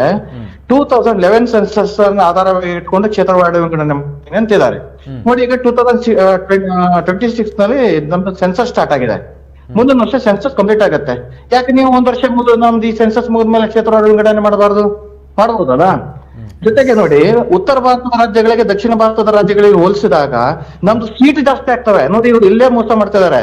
ಸೀಟ್ ಜಾಸ್ತಿ ಆಗತ್ತೆ, ಆದ್ರೆ ಪ್ರಾತಿನಿಧ್ಯ ಕಡಿಮೆ ಆಗ್ತಾ ಇದೆ. ಇಡೀ ದಕ್ಷಿಣ ಭಾರತದ ರಾಜ್ಯಗಳ ಪ್ರಾತಿನಿಧ್ಯ 2% ಕಡಿಮೆ ಆಗತ್ತೆ. ಉತ್ತರ ಭಾರತದ ರಾಜ್ಯಗಳ ಪ್ರಾತಿನಿಧ್ಯ 2% ಜಾಸ್ತಿ ಆಗತ್ತೆ. ಹೇಗೆ? ಹಲೋ, ಈಗ ನೋಡಿ, ಜನಸಂಖ್ಯಾ ನಿಯಂತ್ರಣ ಕಾಯ್ದೆಯನ್ನ ನಮ್ಮ ದಕ್ಷಿಣ ಭಾರತದ ರಾಜ್ಯಗಳು ಕಟ್ಟುನಿಟ್ಟಾಗಿ ಅನುಸರಿಸಿದ್ರೆ ನಾವು ಜನಸಂಖ್ಯೆಯಲ್ಲಿ ನಿಯಂತ್ರಣ ಸಾಧಿಸಿದ್ವಿ. ಉತ್ತರ ಭಾರತದ ರಾಜ್ಯಗಳು ಸಾಧಿಸಿಲ್ಲ. ಹೌದಾ? ಹಾಗಿದ್ರೆ ನೀವು ಉತ್ತರ ಭಾರತದ ರಾಜ್ಯಗಳು ಸಾಧಿಸಿಲ್ಲ ಅನ್ನೋದು ಅವರಿಗೆ ನಿಜವಾಗ್ಲೂ ಏನು ಬೇಕಿತ್ತು, ನಾವು ಸಾಧಿಸಿದ್ವಿ, ನಾವು ಕ್ರೆಡಿಟ್ ಸಲ್ಲಬೇಕು. ಆದ್ರೆ ನಮ್ಗೆ ಇಲ್ಲಿ ಮೋಸ ಆಗ್ತಿದೆ ಅಲ್ಲ. ನಾವು ಹಂಗಾದ್ರೆ ಜನಸಂಖ್ಯಾ ನಿಯಂತ್ರಣ ಸಾಧಿಸಿದ ತಪ್ಪಾಯ್ತಾ? ಇಲ್ಲಿ ಜನಸಂಖ್ಯೆ ಸರ್ ನಿಮಗೊಂದು ಇಲ್ಲಿ ಜನಸಂಖ್ಯೆಯನ್ನೇ ಆಧಾರವಾಗಿಟ್ಟುಕೊಂಡು ನಿಜವಾಗಿ ಮಾಡಬೇಕಿತ್ತು. ನಿಮ್ಮ ತತ್ವಕ್ಕೆ ಅಂತ ಹೇಳಿದ್ರೆ ಯಾರು ಕಾಂಗ್ರೆಸ್ ಮತ್ತು ಇವರೆಲ್ಲ ಹೇಳಿದ್ರ ಅವರ ತತ್ವಕ್ಕೇನೆ ಬದ್ಧರಾಗಿ ಹೇಳಿದ್ರು. ಎಲ್ಲಿಯೂ ಕೂಡ ಜನಸಂಖ್ಯೆ ಆಧಾರದಲ್ಲಿ ಮಾಡುವುದಾದ್ರೆ ನೀವು ಹೇಳಿದಾಗೆ ಮೇಲೆ ಕೆಳಗೆ ಆಗುತ್ತೆ. ಈಗ ಏನಿದೆ ಸೀಟುಗಳು ಆಯಾ ರಾಜ್ಯದಲ್ಲಿ ಅದನ್ನು 50% ಜಾಸ್ತಿ ಮಾಡುವಂಥದ್ದು ಇಷ್ಟೊಂದು ಸ್ಪಷ್ಟವಾಗಿ ಹೇಳಿದ್ದಾರೆ. ಹೌದಾ? ಹಾಗಾದ್ರೆ ಈಗ ಏನು ಕರ್ನಾಟಕದ ಪಾಲು 5.5% ಇದೆ. ಇದು ಜಾಸ್ತಿ ಆದ ಮೇಲೆ ಕೂಡ ಇಡೀ ದೇಶದಲ್ಲಿ ಇಂಪ್ಲಿಮೆಂಟ್ ಮಾಡಿ ಆದ್ಮೇಲೆ ಕೂಡ 5.5% ಇರುತ್ತೆ. ಇದು ನಾರ್ಮಲ್ ಲೆಕ್ಕಾಚಾರ. 5.5 ಜಾಸ್ತಿ ಆಗಲ್ಲ ಸರ್. ನೀವು ನೋಡಿ, 816 ಸೀಟನ್ನ ಜಾಸ್ತಿ ಮಾಡುವಂತದ್ದು. ಹೌದಾ? ಈಗ ಹಲೋ, ಈಗ 816 ಸೀಟ್ ಜಾಸ್ತಿ ಮಾಡ್ತೇನೆ ಅಂತ ಹೇಳ್ತಾ ಇದ್ದೀರಿ. ಈಗ ನೋಡಿ, 28 ಇದ್ದದ್ದು 42 ಆಗುತ್ತೆ, 39 ಇದ್ದದ್ದು 59 ತಮಿಳ್ನಾಡಲ್ಲಿ ಆಗುತ್ತೆ. ಈಗ ನೋಡಿ, ಉತ್ತರ ಪ್ರದೇಶ ಏನಾಗಿದೆ, 80 ಇದ್ದಿದ್ದು 140 ಆಗತ್ತೆ, 120 ಆಗುತ್ತೆ, 120 16.5 ಆಯ್ತು. Total increase. ಈಗ ಎಷ್ಟಿದೆ? ಈಗ ಎಷ್ಟಿದೆ? ಅಲ್ಲಲ್ಲ, ಈಗ ಎಷ್ಟಿದೆ ಅಷ್ಟೇ ಇರುತ್ತಲ್ವಾ? ಎಲ್ಲಾ ಕಡೆ 15% ಜಾಸ್ತಿ ಆದ್ರೆ ಎಲ್ಲಾ ಕಡೆ 50% ಜಾಸ್ತಿ ಆದ್ರೆ ಆವಾಗ ರೇಷೋ ಅಷ್ಟೇ ಇರುತ್ತೆ, ಹೋರಾಟ ಅಷ್ಟೇ ಇರುತ್ತೆ. ಅರುಣ್ ಅವರೇ, ನೀವು ಬಿಲ್ ಅನ್ನ ಮತ್ತೊಂದ್ಸಲ ಇದನ್ನ ಏನ್ ಮಾಡಿ ರಿವೈಸ್ ಮಾಡಿ. ಯಾಕೆ ಅಂತಂದ್ರೆ ನೀವು ಟೋಟಲ್ 50% ಇನ್ಕ್ರೀಸ್ ಆಗತ್ತೆ ಅಂತ ಹೇಳ್ತೀರಿ. ಟೋಟಲ್ 50% ಇಲ್ಲ, ಅಲ್ಲಿ ಟೋಟಲ್ 2011 ಜನಗಣತಿ ಕೂಡ ಅದರಲ್ಲಿ ಆಧಾರವಾಗಿರುತ್ತೆ. ಜೊತೆಗೆ 2011 ಜನಗಣತಿಯನ್ನು ಕ್ಷೇತ್ರ ಪುನರ್ ವಿಂಗಡಣೆಯಲ್ಲಿ ಯಾವ ಕ್ಷೇತ್ರಕ್ಕೆ ಮಹಿಳಾ ಮೀಸಲಾತಿ ಕೊಡಬೇಕು ಅನ್ನುವಂತ ದೃಷ್ಟಿಯಲ್ಲಿ ಹೇಳಲಾಗುತ್ತೆ. ಯಾವ ಕ್ಷೇತ್ರದ 51% ಮಹಿಳೆ ಇದ್ದಾರೆ ಅಲ್ಲಿಗೆ ಮಹಿಳಾ ಮೀಸಲಾತಿ ಕೊಡುವುದಕ್ಕೆ. ಇಲ್ಲಿ ಕ್ಷೇತ್ರ ಪುನರ್ ವಿಂಗಡಣೆ ದಕ್ಷಿಣ ಮತ್ತು ಉತ್ತರ ಭಾರತ ಅಂತ ಹೇಳಿ ಇಬ್ಬಾಗ ಮಾಡ್ಲಿಕ್ಕೆ ನೋಡ್ತಾ ಇದ್ದಾರಲ್ಲ, ಸುಳ್ಳು ಪ್ರಚಾರ ಮಾಡ್ತಿದ್ದಾರಲ್ಲ, ಅದಕ್ಕೇನು ಹೇಳ್ತೀರಿ? ಅಲ್ಲ, ನಂದು ಮತ್ತೊಂದು ಕ್ವಶನ್ ಇದೆ. ಅರುಣ್ ಮತ್ತೊಂದು ಕ್ವಶನ್ ಇದೆ ಸರ್, ಇದಕ್ಕೆ ಹೇಳಿ. ಈಗ ಇದು ನಿಮ್ಗೆ ಸಿಂಪಲ್ ಆಗಿರತಕ್ಕಂಥ ಶೇಕಡಾವಾರು ಗಣಿತ ಕ್ಲಿಯರ್ ಆಯ್ತಾ? ಆವಾಗ ಮುಂದಿನ ಪ್ರಶ್ನೆಗೆ ಹೋಗೋಣ. ನೋಡಿ ಅರುಣ್ ಸಿಂಪಲ್ ಇನ್ ಕ್ವಶನ್ ಕೇಳ್ತೇನೆ. ಈಗ ಪ್ರಶ್ನೆ ಇರುವಂತಹ ಲೋಕಸಭಾ ಸದಸ್ಯರ ಸಂಖ್ಯೆ ಎಷ್ಟು? 545 ಅಲ್ಲ, 545ಕ್ಕೆ 33% ಮೀಸಲಾತಿ ಯಾಕೆ ಕೊಡೋಕ್ಕಾಗುದಿಲ್ಲ? ಆಗತ್ತಲ್ಲ? ನೀವು 814 ಕೊಟ್ಟರು 2023 ನಾರಿ ಶಕ್ತಿ ವಂದನೆ ಬಿಲ್ ಅನ್ನು ನೀವು ನೋಡಿದ್ದೀರಾ? 2023 ನಾರಿ ಶಕ್ತಿ ವಂದನ ಬಿಲ್ ನೋಡಿದ್ದೀರಾ? ಇವರೇ ಪಾಸ್ ಮಾಡಿದ್ರು, ಇವರೇ ಸಪೋರ್ಟ್ ಮಾಡಿದ್ರು. ಇಲ್ಲಪ್ಪ, ನಿಮಗೆ ಗೊತ್ತಿಲ್ಲದಿದ್ರೆ ನಾನು ಹೇಳ್ತೀನಿ. 2023 ಮಹಿಳಾ ಮೀಸಲಾತಿ ಕಾಯ್ದೆ ಹೇಳ್ತಿದೆ, ಮೊದಲು ಸೆನ್ಸಸ್, ಅದರ ನಂತರ ಕ್ಷೇತ್ರ ಪುನರ್ ವಿಂಗಡಣೆ, ತದನಂತರ ಇದರ ಅನುಷ್ಠಾನ ಅನ್ನುವಂಥದ್ದು. ಯಾಕೆಂದ್ರೆ ಮಹಿಳಾ ಮೀಸಲಾತಿ ತಿದ್ದುಪಡಿ ಇವತ್ತಿಂದ 1990 ಇಂದಾನೆ ಸ್ಟಾರ್ಟ್ ಆಗಿದೆ. ಮಹಿಳಾ ಮೀಸಲಾತಿ ಕುರಿತು ಚರ್ಚೆ ರಾಜೀವ್ ಗಾಂಧಿ ಅವರ ಕಾಲದಿಂದಾನು ಆ ಬಿಲ್ ಏನು ಮಂಡನೆ ಆಗ್ತಾ ಇದೆ. ಆದ್ರೆ ಇಲ್ಲಿ ಪ್ರಾಬ್ಲಮ್ ಇರೋದೇನು, ನೀವು ಮಹಿಳಾ ಮೀಸಲಾತಿ ತಿದ್ದುಪಡಿಯನ್ನ ಪ್ರತ್ಯೇಕ ಹಾಕೊಂಡಿದ್ದೀರಿ, ಬಿಲ್ ಪಾಸ್ ಆಗಿರೋದು. ನೀವು ಡಿಲಿಮಿಟೇಷನ್ ಅದಕ್ಕೆ ಲಿಂಕ್ ಮಾಡಿದಿರಿ. ಹಾಗಾದರೆ ನೀವು 2023 ಬಿಲ್ ಅನ್ನು ಓದದೆ ಮಾತನಾಡ್ತಾ ಇದ್ದೀರಿ. ನಾ ಸ್ಪಷ್ಟವಾಗಿ ಅದರಲ್ಲಿ ನಮೂದಾಗಿದೆ ಅನ್ನುವಂಥದ್ದು ನೀವು ಒಪ್ಪಿಕೊಳ್ಳಿಕ್ಕೆ ತಯಾರಿಲ್ಲದಿದ್ದರೆ ಅದು ಸುಳ್ಳು ಆಗುವುದಿಲ್ಲ. ಈಗ ನೋಡಿ ಅರುಣ್ ಶೆಟ್ಟಿ ಅವರೇ, ಇಲ್ಲಿ ನಮಗೆ ನೀವು ಕಾಂಗ್ರೆಸ್ ಬಿಜೆಪಿ ಅನ್ನೋದು ಮುಖ್ಯ ಅಲ್ಲ. ಇಲ್ಲಿ ಏನಾಗ್ತಿದೆ, ಇಲ್ಲ, ನನಗೆ ಮಹಿಳಾ ಮೀಸಲಾತಿ ಬಿಲ್ ಮಾತ್ರ ಮುಖ್ಯ. ನಾನು ಅದರ ಬಗ್ಗೆ ಮಾತ್ರ ಮಾತಾಡ್ತಿದ್ದೀನಿ. ಒಂದು ಕಾಮನ್ ಸೆನ್ಸ್ ಇರತಕ್ಕಂತ ಭಾರತದ ನಾಗರಿಕ ಏನು ಆಲೋಚನೆ ಮಾಡ್ತಾನೆ ಅಂತ ಹೇಳಿದ್ರೆ, ಈ ಒಂದು ಕಾಮನ್ ಸೆನ್ಸ್ ಇರತಕ್ಕಂತ ಭಾರತದ ನಾಗರಿಕ ಮೀಸಲಾತಿ ಕೊಡಬೇಕಾದ್ರೆ ಎಲ್ಲಿಯೂ ಕೂಡ ಯಾರನ್ನು ನೊಚ್ಚಿಕೊಂಡು ಅಚ್ಚಿಕೊಂಡು ಮಾಡಬಾರದು. ನಾನು ಈಗ ಬಸ್ಸಿನ ಉದಾಹರಣೆ ಕೊಟ್ಟೆ. ಇವಾಗ ಇರತಕ್ಕಂತ ಸಂಖ್ಯೆಯನ್ನು ಜಾಸ್ತಿ ಮಾಡಿ ಅದನ್ನು ನೀವು ಮಹಿಳಾ ಮೀಸಲಾತಿಗೆ ಕೊಟ್ಟರೆ, ಯಾಕಂದ್ರೆ 2023ರಲ್ಲಿ ಇದರಲ್ಲೇ ಇತ್ತು, ಎಲ್ಲಿ 543ರಲ್ಲೇ ತರ್ತಾರ ಅನ್ನುವಂಥದ್ರಲ್ಲಿ ಇತ್ತು. ಆವಾಗ ಉಲ್ಟಾ ಮಾತಾಡ್ತಿದ್ರು. ಯಾವಾಗ ನೀವು ಸೀಟನ್ನು ಜಾಸ್ತಿ ಮಾಡಿಕೊಂಡು ಕೊಟ್ರೆ ಯಾರಿಗೂ ಪ್ರಾಬ್ಲಮ್ ಇಲ್ಲ, ಯಾರಿಗೆ ಯಾಕೆ ಪ್ರಾಬ್ಲಮ್ ಆಗುತ್ತೆ ಹೇಳಿ? ಹೆಂಗ್ ಪ್ರಾಬ್ಲಮ್ ಆಗುತ್ತೆ ಹೇಳಿ? ಅರುಣ್ ಶೇಟ್ ಅವರೇ, ಅಲ್ಲ ನನ್ನ ಕ್ವಶನ್ ಇಷ್ಟೇ. ನಾನು ನಿಮಗೆ ಅಲ್ಲ, ನೀವು ಒಂದ್ಸತಿ 2023ರ ಬಿಲ್ ಅನ್ನು ಒಂದ್ಸತಿ ಒಂದು ನಿಮಿಷ ಸರ್, ತಮಗೆ ಒಂದು 20 ಸೆಕೆಂಡ್ ಸಮಯಾವಕಾಶ ಕೊಡ್ತೀನಿ. ತಮ್ಮ ಪ್ರಶ್ನೆಯನ್ನ ಮಾತ್ರ ಕೇಳಿಬಿಡಿ, ಮತ್ತೆ ನಾವು ನನ್ನ ಪ್ರಶ್ನೆ ಇಷ್ಟೇ ಸರ್. ಈಗೇನಿರೋದು ಅಂದ್ರೆ ಇವು ಕೇಳಿ. ಎಸ್ ಹೇಳಿ ಸರ್. Hello, okay. ಇವಾಗ ಈ ಅರುಣ್ ಶೇಟ್ ಅವರು ಹೇಳಿದ ಒಂದು ಮಾತಿಗೂ ನಾವಿಲ್ಲಿ ಮಾತಾಡುವ ಇದಕ್ಕೆ ಒಂದಕ್ಕೊಂದು ಸಮತೋಲನ ಇಲ್ಲ. ಯಾಕೆಂತ ಹೇಳಿದ್ರೆ, ಇವರ ಬಾಯಲ್ಲಿ ಈಗ ಇಲ್ಲಿ ಹೇಳಿದ್ರು, ಇವರು ಜನಗಣತಿ ಆದ ನಂತರ 23ರಲ್ಲಿ ಏನಾದದ್ದು, ಸೆನ್ಸಸ್ ಆದ ನಂತರ ಈ ಒಂದು ಮಹಿಳಾ ಮೀಸಲಾತಿಯನ್ನು ತರುವಂಥದ್ದು ಅಂತ ಮೊನ್ನೆ ಆಗಿದೆ ಅಂತ ಹೇಳಿದ್ರು ಇವರು. ಖಂಡಿತವಾಗಿ ಆಗ್ಲಿಲ್ಲ. ಮಹಿಳಾ ಮೀಸಲಾತಿ ಮಾತ್ರ ಆದದ್ದು 2023ರಲ್ಲಿ ಇವರು ಹೇಳಿದ್ರು. ಈಗ ಮಾಡುದಾದ್ರೆ ನೀವು ಮಾಡುದಾದ್ರೆ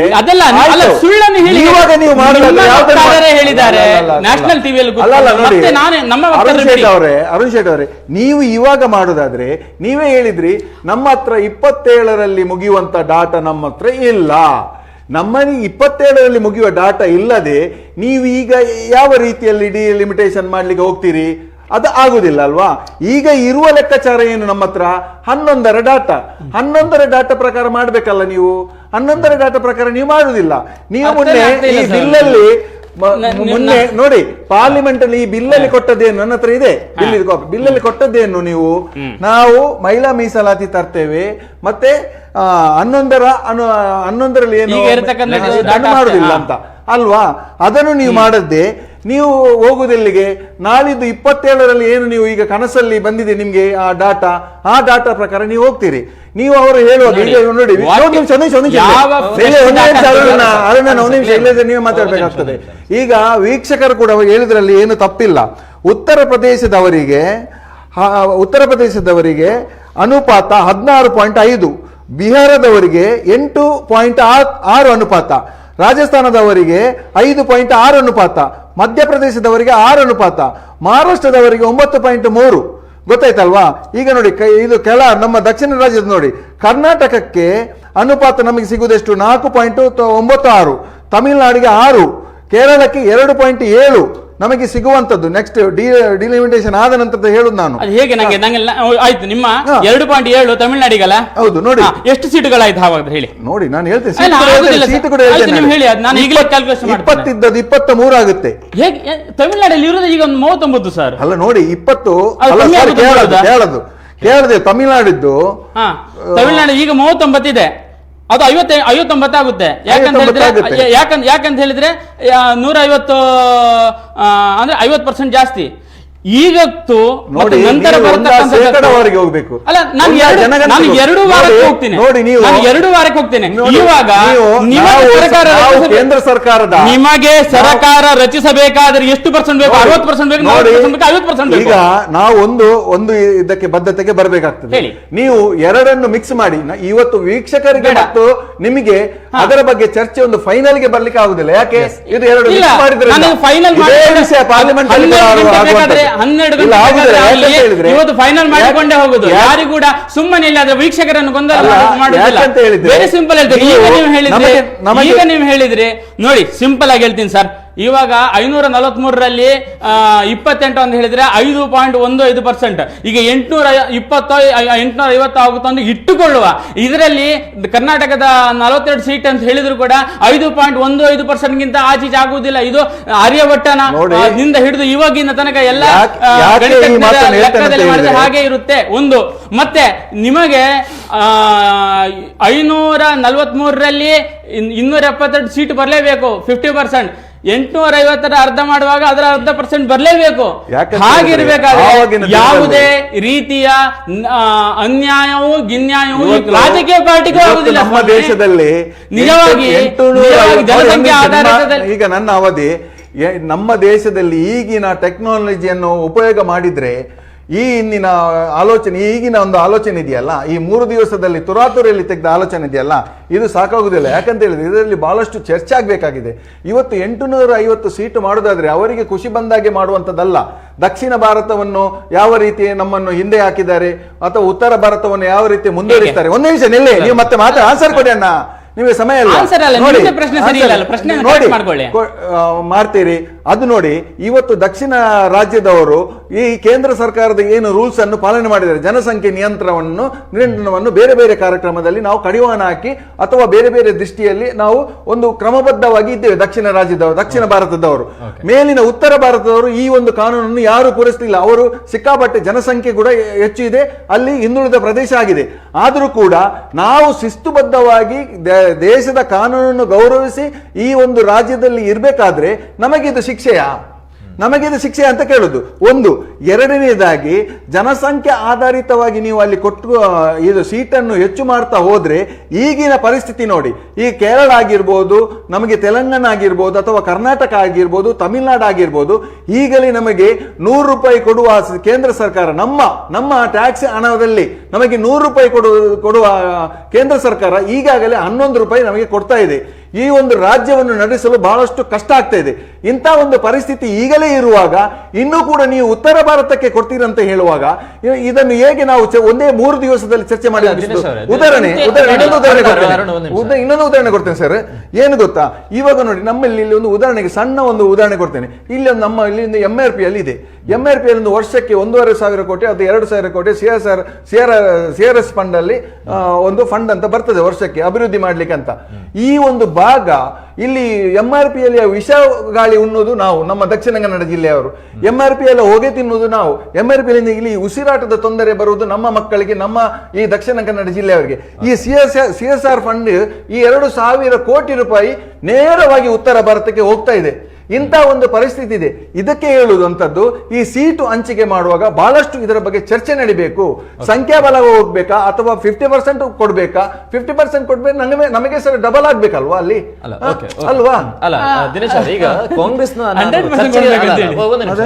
ಕಾಂಗ್ರೆಸ್ನ ಚರ್ಚೆಯನ್ನ ನಾನು ಗಮನಿಸಿಕೊಳ್ತಾ ಇರುವಂತದ್ದು, ದಿನೇಶ್ ಅವರು ಸೇರಿದಂತೆ ಕರ್ನಾಟಕದ ಎಲ್ಲ ನಾಯಕರುಗಳು ಕೂಡ ಹೇಳ್ತಾ ಇರುವಂತದ್ದು ದಕ್ಷಿಣ ಭಾರತಕ್ಕೆ ಸಂಬಂಧಪಟ್ಟಂತೆ ಅನ್ಯಾಯ ಆಗ್ತಾ ಇದೆ ಅಂತ ಹೇಳಿ. ಎಂಟೈರ್ ಭಾರತದಲ್ಲಿ ಕಾಂಗ್ರೆಸ್ ಇದೆ, ಉತ್ತರಕ್ಕೆ ಹಾಗಾದ್ರೆ ತಮ್ಮ ಪ್ರಕಾರ ಲಾಭ ಆಗ್ತಾ ಇದೆ ಅಂತ ಅರ್ಥ. ಈಗ ಉತ್ತರ ಭಾರತದಲ್ಲಿ ಕಾಂಗ್ರೆಸ್ ಆಡಳಿತದಲ್ಲಿ ಇಲ್ಲ ಅನ್ನುವಂತ ಒಂದೇ ಒಂದು ಕಾರಣಕ್ಕೋಸ್ಕರ ತಾವು ದಕ್ಷಿಣದ ಪರವಾಗಿದ್ದೀರ, ಉತ್ತರವನ್ನ ಹೇಡ್ ಮಾಡ್ತಾರೆ. ನಾನು ಪಕ್ಷಕ್ಕೆ ಹಾನಿ ಆಗ್ತದೆ ಅಂತ ಹೇಳುದಿಲ್ಲ, ನಮ್ಮ ಜನರಿಗೆ ಅದರ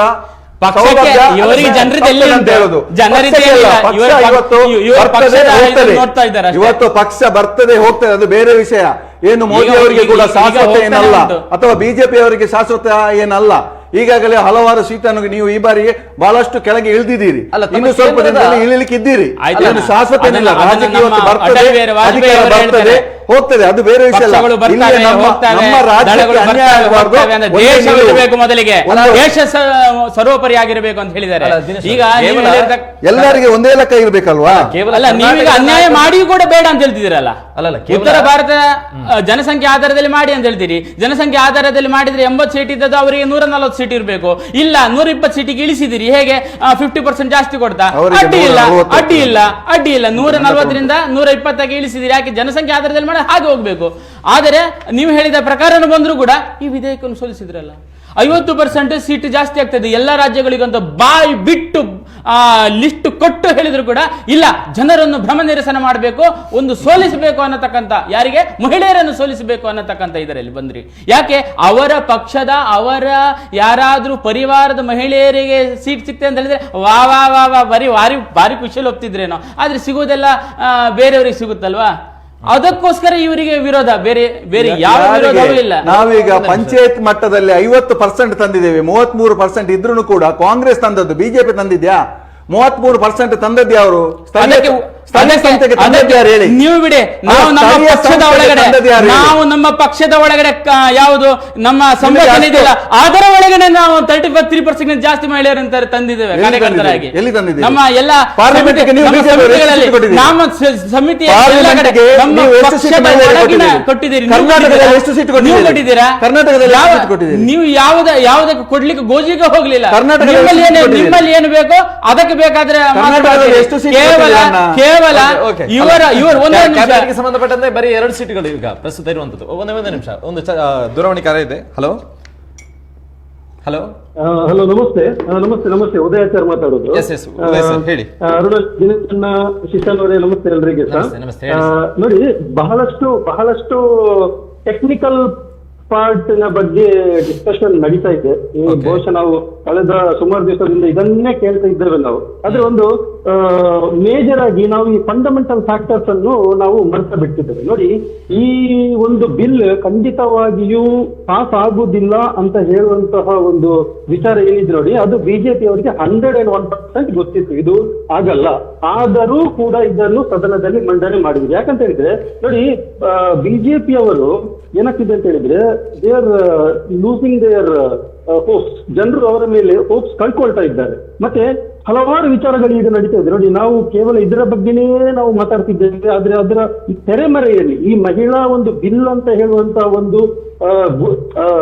ಒಂದು ಅಸ್ತ್ರವನ್ನು ಇಟ್ಕೊಂಡು, ಇದನ್ನೊಂದು ಮಹಿಳಾ ಬಿಲ್ ಅಂತ ಒಂದು ಬುರಾಣಿಯಾಗಿ ಇಟ್ಕೊಂಡು ಬಿಜೆಪಿ ಅವರು ಅವರ ವೈಫಲ್ಯತೆಯನ್ನು ಮುಚ್ಚಾಕ್ತಿದ್ದಾರೆ. ಬಹುಶಃ ನೀವು ತಿಳಿದಿರ್ಬೋದು, ಈಗ ನೋಡಿ ಬೆಲೆ ಏರಿಕೆ ಆಗ್ತಿದೆ. ಮೊನ್ನೆ ಪುನಃ ಗ್ಯಾಸ್ ಬೆಲೆ ಏರಿಕೆ ಆಯ್ತು, ಅಥವಾ ಈ ಎಫ್ಸಿನ್ ಫೈಲ್ಸ್ ನ ಕರ್ಮಕಾಂಡ ಆಗಿದ್ದಿರಬಹುದು, ಅಥವಾ ಈ ಇರಾನ್ ಏನ್ ಯುದ್ಧ ನಡೀತಿದೆ ಅದರಲ್ಲಿ ನಮ್ಮ ಒಂದು ವೈಫಲ್ಯತೆ ಏನಿದೆ, ಅಥವಾ ಏನ್ ಈಗೆಲ್ಲ ನಡೀತದೆ ನೋಡಿ, ಇದನ್ನೆಲ್ಲವನ್ನು ಮುಚ್ಚಿ ಹಾಕ್ಲಿಕ್ಕೋಸ್ಕರ ಈ ತರದ ಒಂದು ಬಿಲ್ ಅನ್ನು ಈ ಸಂದರ್ಭದಲ್ಲಿ ಬೇಕು ಅಂತ ಹೇಳಿಯೇ ತಂದು ಜನರ ಒಂದು ದಿಕ್ಕು ತಪ್ಪಿಸ್ಲಿಕ್ಕೋಸ್ಕರ ಇದೊಂದು ಬಿಲ್ ಅನ್ನು ತಂದಿದ್ದಾರೆ. ಬಹುಶಃ this is the fundamental reason.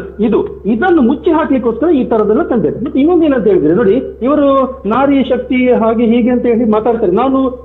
ಇವರಿಗೆ ನಾರಿಯರ ಮೇಲೆ ಎಷ್ಟು ಒಂದು ರೆಸ್ಪೆಕ್ಟ್ ಇದೆ ಅಂತ ಹೇಳೋದನ್ನು ನಾನು ಒಂದೇ ಒಂದು ಎಕ್ಸಾಂಪಲ್ ಕೊಟ್ಟು ಹೇಳ್ತೀನಿ ನೋಡಿ. ಮೊನ್ನೆ ಅಫ್ಘಾನಿಸ್ತಾನದಿಂದ ಡೆಲಿಗೇಟ್ಸ್ ಬಂದ್ರು, ಪ್ರೆಸ್ ಮೀಟ್ ಮಾಡಿದ್ರು, ಡೆಲ್ಲಿಯಲ್ಲಿ ಬಂದು 3-4 ದಿನ ಇದ್ರು. ಅವರನ್ನು ಒಂದು ಕಾಲದಲ್ಲಿ ಅಂತೂ ಬಿಜೆಪಿ ಅವರಂತೂ ಪಕ್ಕ ಉಗ್ರವಾದಿಗಳು, ಆತಂಕವಾದಿಗಳು ಅಂತ ಹೇಳ್ತಿದ್ರು. ಈಗ ಅವರಿಗೆ ಇವರು ಫ್ರೆಂಡ್ಸ್, ಈಗ ಇವರಿಗೆ ಮೋದಿ ಅಂಡ್ ಟೀಮ್ ಅವರಿಗೆ ಅಫ್ಘಾನಿಸ್ತಾನ ಅವರಿಗೆ, ಈಗ ಅವರಿಗೆ ಬ್ರದರ್ಸ್. ಈಗ ಸೊ ಅವರು ಪ್ರೆಸ್ ಮೀಟ್ ಮಾಡುವಾಗ ಎಲ್ಲಾ ಮಹಿಳಾ ಏನ್ ಹೇಳ್ತಾರೆ ರಿಪೋರ್ಟರ್ಸ್ ಅನ್ನು ಹೊರಗೆ ಕಳಿಸಬೇಕು ಅಂತ ಹೇಳಿದ್ರು.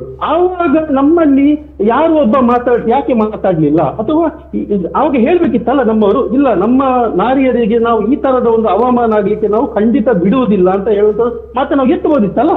ನೋಡಿ, ಇದೆಲ್ಲ ಕೇವಲ ಬುಟಾಟಿಕೆ ಅವರದ್ದು, ಏನೂ ಇಲ್ಲ. ಮತ್ತೆ ನೋಡಿ, ಒಂದು ವೇಳೆ ಇವರದ್ದು ಏನು 2023 ಬಿಲ್ ಅಲ್ಲಿ ಏನೀಗ ಬಿಜೆಪಿ ವಕ್ತಾರರು ಮಿತ್ರರು ಏನು ಹೇಳಿದ್ರು, ಅದರಲ್ಲಿ ಏನೋ ಬೇರೆ ಪುನಃ ಕ್ಲೋಸ್ ಆಡ್ ಇದೆ ಅಂತ ಹೇಳಿದ್ರು. ಒಂದು ವೇಳೆ ಆ ಕ್ಲೋಸ್ ಆಡ್ ಇದ್ರೆ then that is the trick bill. ಅದನ್ನು ಬೇಕು ಅಂತ ಹೇಳಿಯೇ ಅಡ್ಡಕತ್ತರಿ ಮೇಲೆ ಇಟ್ಟು ಅದನ್ನು ಮಾಡಿದಂತಹ ಒಂದು ಕುತಂತ್ರ ಅಂತ ಹೇಳಿ ಹೇಳ್ಬೋದು. ಮತ್ತೆ ನನ್ನದೊಂದು ಕಡೆಯ ಪ್ರಶ್ನೆ, ಕಿಶನ್ ಅವರೇ, ನೀವು ಕೂಡ ಈ ಒಂದು ಪತ್ರಕರ್ತರ ಇದರಾಗಿ ತುಂಬಾ ದಿವಸದಿಂದ ತುಂಬಾ ಸಮಯದಿಂದ ನೀವು ವರ್ಕ್ ಮಾಡ್ತಿದ್ದೀರಿ, ನಿಮಗೂ ಕೂಡ ರಾಜಕೀಯದ ಬಗ್ಗೆ ಒಂದು ಅರಿವಿದೆ. ನಿಮ್ಮಲ್ಲಿ ನನ್ನದೊಂದು ಕಳಕಳಿಯ ಪ್ರಶ್ನೆ ಏನಂತ ಹೇಳಿದ್ರೆ, ಈಗ ಮಹಿಳಾ ಮೀಸಲಾತಿ ಅಥವಾ ಮಹಿಳಾ ಸಶಕ್ತೀಕರಣ ಬಿಲ್ ಅನ್ನು ಸಿಂಗಲ್ ಹ್ಯಾಂಡೆಡ್ ಆಗಿ ಸದನದಲ್ಲಿ ಪಾಸ್ ಮಾಡಲಿಕ್ಕೆ ಸಾಧ್ಯವೇ ಇಲ್ಲವಾ? ಇದು ನನ್ನದೊಂದು ಪ್ರಶ್ನೆ. ಸಾಧ್ಯ ಇಲ್ಲವಾ? ಖಂಡಿತ ಇದೆ ಅಲ್ಲ. ಅದನ್ನು ಬಿಜೆಪಿ ಅವರು ಮಾಡಲಿ. ಮತ್ತೆ ಇನ್ನೊಂದೇನಂತ ಹೇಳಿದ್ರೆ ನೋಡಿ, 33% ಏನು ಇವಾಗ ಹೇಳ್ತಿದ್ದಾರೆ ನೋಡಿ, ಈಗಲೇ ಕೊಡ್ಲಿ ಅಲ್ಲ 33%. ಸುಮ್ಮನೆ 30 ಸೀಟ್ ಇದು ಬಸ್ ಅನ್ನು 45 ಸೀಟ್ ಇದು ಮಾಡಿ ಕೊಡ್ಲಿ ಅಲ್ಲ, ತೊಂದರೆ ಇಲ್ಲ. ಎಷ್ಟು ನಿಲ್ಲಿ ಬೇರೆಯವರಿಗೆ ಅವಕಾಶ ಕೊಡ್ಲಿ. ಮಂಗಳೂರಿನಲ್ಲಿ ಬಿಜೆಪಿ ಅವರೇ ಕೊಡ್ಲಿ 33% ಮಹಿಳೆಯರಿಗೆ MLA ಸೀಟ್ ನಲ್ಲಿ ಅಥವಾ ಕಾರ್ಪೊರೇಷನ್ ನಲ್ಲಿ 33% ಸಂತೋಷ. ಅಲ್ಲ ಆ ರೀತಿಯಲ್ಲಿ ಕೊಟ್ರೆ ಕಾಂಗ್ರೆಸ್ಗೆ ಒಪ್ಪಿಗೆ ಇದೆಯಾ? ಹಾಗೇನಿಲ್ಲ, 540 ಕೊಡೋದ್ರಲ್ಲಿ BJP ನಮ್ಮಲ್ಲಿ ಅಂದ್ರೆ ಕೊಡ್ತಾರೆ. ಮಹಿಳೆಯರಿಗೆ ಕೊಟ್ಟರೆ ನಾವು- ಬಿಜೆಪಿ ಗೆದ್ದುಗಳು ಬರುವುದು ಅಂತ ಹೇಳಿ ಅವ್ರಿಗೂ ಕೂಡ ಖಾತ್ರಿ ಇದೆ. ನಾವು ಯಾಕಂತ ಹೇಳಿದ್ರೆ ನಮ್ಮಲ್ಲಿ ಇಲ್ಲಿ ಒಂದು- ಎರಡೂ ಕಡೆ ಕಾರ್ಯಕರ್ತರನ್ನು ಬೆಳೆಸ್ತೇವೆ. ಹಾಗೆ ಒಂದು ಅದು ಗಂಡ ಇದ್ದಾನಂತ ಹೆಂಡತಿಗೆ ನಿಲ್ಲಿಸುದು ಹಾಗೆ ಅಂತ ಇಲ್ಲ. ಅದು ವೆರಿ ರೇರ್ ಎಕ್ಸೆಪ್ಷನ್ ಇರಬಹುದು, ಆದರೆ ಸಶಕ್ತವಾಗಿ ಬೆಳೆಸ್ತೇವೆ. ಯಡಿಯೂರಪ್ಪರ ಮನೆಯಲ್ಲಿ ಇನ್ನು ಗಂಡು ಮಕ್ಕಳಿಲ್ಲ, ಇಲ್ಲದಿದ್ರೆ ಇನ್ನೂ 2 ಸೀಟ್ ಅವರಿಗೆ ಕೊಡ್ತಿದ್ರು. ಅದು ಸರಿ ಅವರು ಹೇಳಿ. ಉದಯಾಚಾರ್ಯ ಅವರೇ, ಧನ್ಯವಾದಗಳು ನಮ್ಮ ಜೊತೆ ಮಾತಾಡಿದ್ರು. ಓಕೆ, ಚರ್ಚೆಯನ್ನು ಮುಂದುವರಿಸಿ. ಇವಾಗ ಅದೇ ಅವರು ಉದಯಾಚಾರ್ಯ ಕೂಡ ಅದನ್ನು ಹೇಳುವಂಥದ್ದು. ಇವತ್ತು 543ರಲ್ಲಿ ಮಹಿಳೆಯರಿಗೆ 33%, ಅದರಲ್ಲೇ ಕೊಟ್ಟರೆ 171 ಮಹಿಳೆಯರಿಗೆ ಕೊಡ್ಲಿಕ್ಕೆ ಆಗ್ತದೆ. ಅಲ್ಲಿ ಏನಾಗ್ತದೆ, 368 ಪುರುಷರು ಬರ್ತಾರೆ. ಈಗ 850ರಲ್ಲಿ ಅಂದ್ರೆ ಇವರದ್ದು ಆಲೋಚನೆ ಹೇಗೆ ಅಂತ ಹೇಳಿದ್ರೆ, ಇವರ ಪುರುಷ ಯಾರು ಲೀಡರ್ಸ್ ಇದ್ದಾರೆ ಅವರು ಯಾರು ಸಹ ಒಂದು ಬದಿಗೆ ಹೋಗಬಾರ್ದು, ಅವರೆಲ್ಲರೂ ಇರಬೇಕು. ಅವರು ಇದ್ದು ಎಕ್ಸ್ಟ್ರಾ ಮಹಿಳೆಯರನ್ನು ತರಬೇಕು. ನಾವು ಯಾರಿಗೂ ಕೂಡ ಮಹಿಳೆಯರಿಗೆ ಒಂದು ತ್ಯಾಗ ಮಾಡಲಿಕ್ಕಿಲ್ಲ. ಸೀಟು ಹೊಸತ್ತು ಸೀಟು ಸೃಷ್ಟಿ ಮಾಡಿ ಕೊಡಬೇಕು. ಇದರಲ್ಲಿ 280 ಮಹಿಳೆಯರು ಬಂದ್ರೆ 850ರಲ್ಲಿ ಅನುಪಾತದಲ್ಲಿ 280 ಮಹಿಳೆಯರು ಬರ್ತಾರೆ. ಅದರಲ್ಲಿ ಕೂಡ ಪುರುಷರದ್ದೇ ಮೇಲ್ಗೈ ಆಗ್ತದೆ 570. ಅವಾಗ ಕೂಡ ಪುರುಷರು ಹೇಳಿದಾಗೆ ಒಂದು ನಿಮಿಷ, ಇವರದೊಂದು ಇಂಥದ್ದನ್ನೆಲ್ಲ ಹಾಕಿ ಒಟ್ಟಾರೆ ಆಗಿ ಇಲ್ಲಿ ಮಹಿಳೆಯರಿಗೆ ಸ್ಥಾನಮಾನ ಕೊಡುವುದನ್ನು ತಪ್ಪಿಸಬೇಕು. ಒಂದು ವೇಳೆ ಮಹಿಳೆಯರಿಗೆ ಸ್ಥಾನಮಾನ ಕೊಡ್ಲಿಕ್ಕೆ ಇವರಲ್ಲಿ ಇಚ್ಛೆ ಇದ್ರೆ 543ರಲ್ಲಿ ಕೊಡಬಹುದು. ಅದರಲ್ಲಿ 30% ಬಸ್ಸಿದ್ದು ಒಂದು ಕತೆ ಇಲ್ಲಿ ಕಟ್ಟಿದ್ರು. ನಾನು ಹೇಳುವಂತದ್ದು, ಇವರು ಹೇಳುದು ಹೌದು ಸರಿ. ಆವತ್ತು ಒಂದು ಸೀಟ್ ಹಂಚಿಕೆ ಮಾಡಿದ್ದಾರೆ. ಆವತ್ತಿನ ಕಾಲದಲ್ಲಿ ಈಗಿನಷ್ಟು ಟೆಕ್ನಾಲಜಿ ಬೆಳಿಲಿಲ್ಲ. ಒಂದು MP ಅವರಿಗೆ ಒಂದು ವೆಹಿಕಲ್ ಕೂಡ ಇರಲಿಲ್ಲ. ದೇವೇಗೌಡರು ಪ್ರಧಾನಿ ಆದ ಸಂದರ್ಭದಲ್ಲಿ ಪ್ರತಿಯೊಬ್ಬ ಸಂಸದರಿಗೆ ಒಂದು ಸರ್ಕಾರಿ ವಾಹನವನ್ನು ಕೊಡಲಾಯಿತು. ಅದಲ್ಲದೆ ಲ್ಯಾಂಡ್ ಫೋನ್ ಇದ್ದ ಕಾಲ, ಕಂಪ್ಯೂಟರ್ ಇಲ್ಲ, ಒಂದು ವಿಸ್ತರಣೆ ಇರುವಂತಹ ಒಂದು ಲೋಕಸಭಾ ಕ್ಷೇತ್ರ ಸುತ್ತಬೇಕಾದ್ರೆ ಬಹಳ ಒಂದು ಕಷ್ಟ ಇತ್ತು. ಒಬ್ಬರನ್ನೊಬ್ಬರನ್ನು ಸಂಪರ್ಕ ಮಾಡಲಿಕ್ಕೆ ಕಷ್ಟ ಇತ್ತು. ಈಗ ಅಂತ ಒಂದು ವಿಚಾರವೇ ಇಲ್ಲ. ಇವತ್ತು ದಕ್ಷಿಣ ಕನ್ನಡ ಜಿಲ್ಲೆ ಆಗಲಿ, ಭಾರತ ದೇಶದ ಎಲ್ಲಾ MP ಕ್ಷೇತ್ರದಲ್ಲಿ ಆದಷ್ಟು ಬೇಗ ಒಂದು ನಿಮಿಷದಲ್ಲಿ ಎಲ್ಲವನ್ನು ಕೂಡ ಅಥವಾ ಕೆಲವೊಂದು ಸೆಕೆಂಡ್ಗಳಲ್ಲಿ ಎಲ್ಲ ವಿಚಾರ ತಿಳಿಯುವಂತ ಒಂದು ಟೆಕ್ನಾಲಜಿ ಇಂಪ್ರೂವ್ಮೆಂಟ್ ಆಗಿದೆ. ಇದರಿಂದ ನಮ್ಮ ದೇಶಕ್ಕೆ ನಷ್ಟ ಹೊರತು ದೇಶಕ್ಕೆ ಲಾಭ ಎಂತಿಲ್ಲ.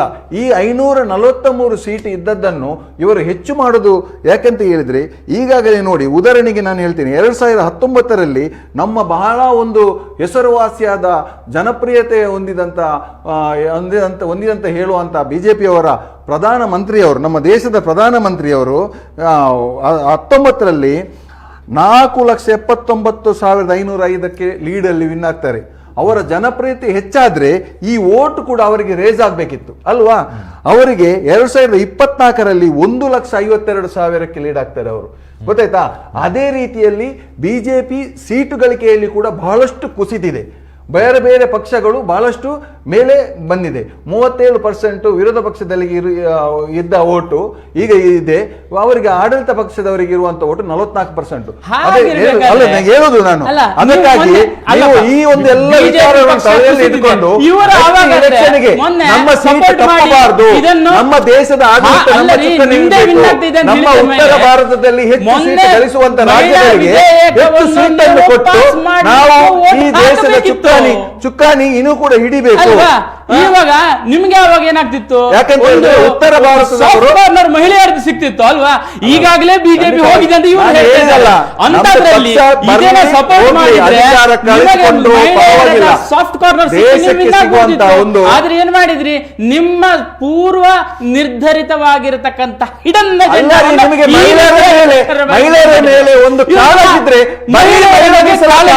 ಇವರು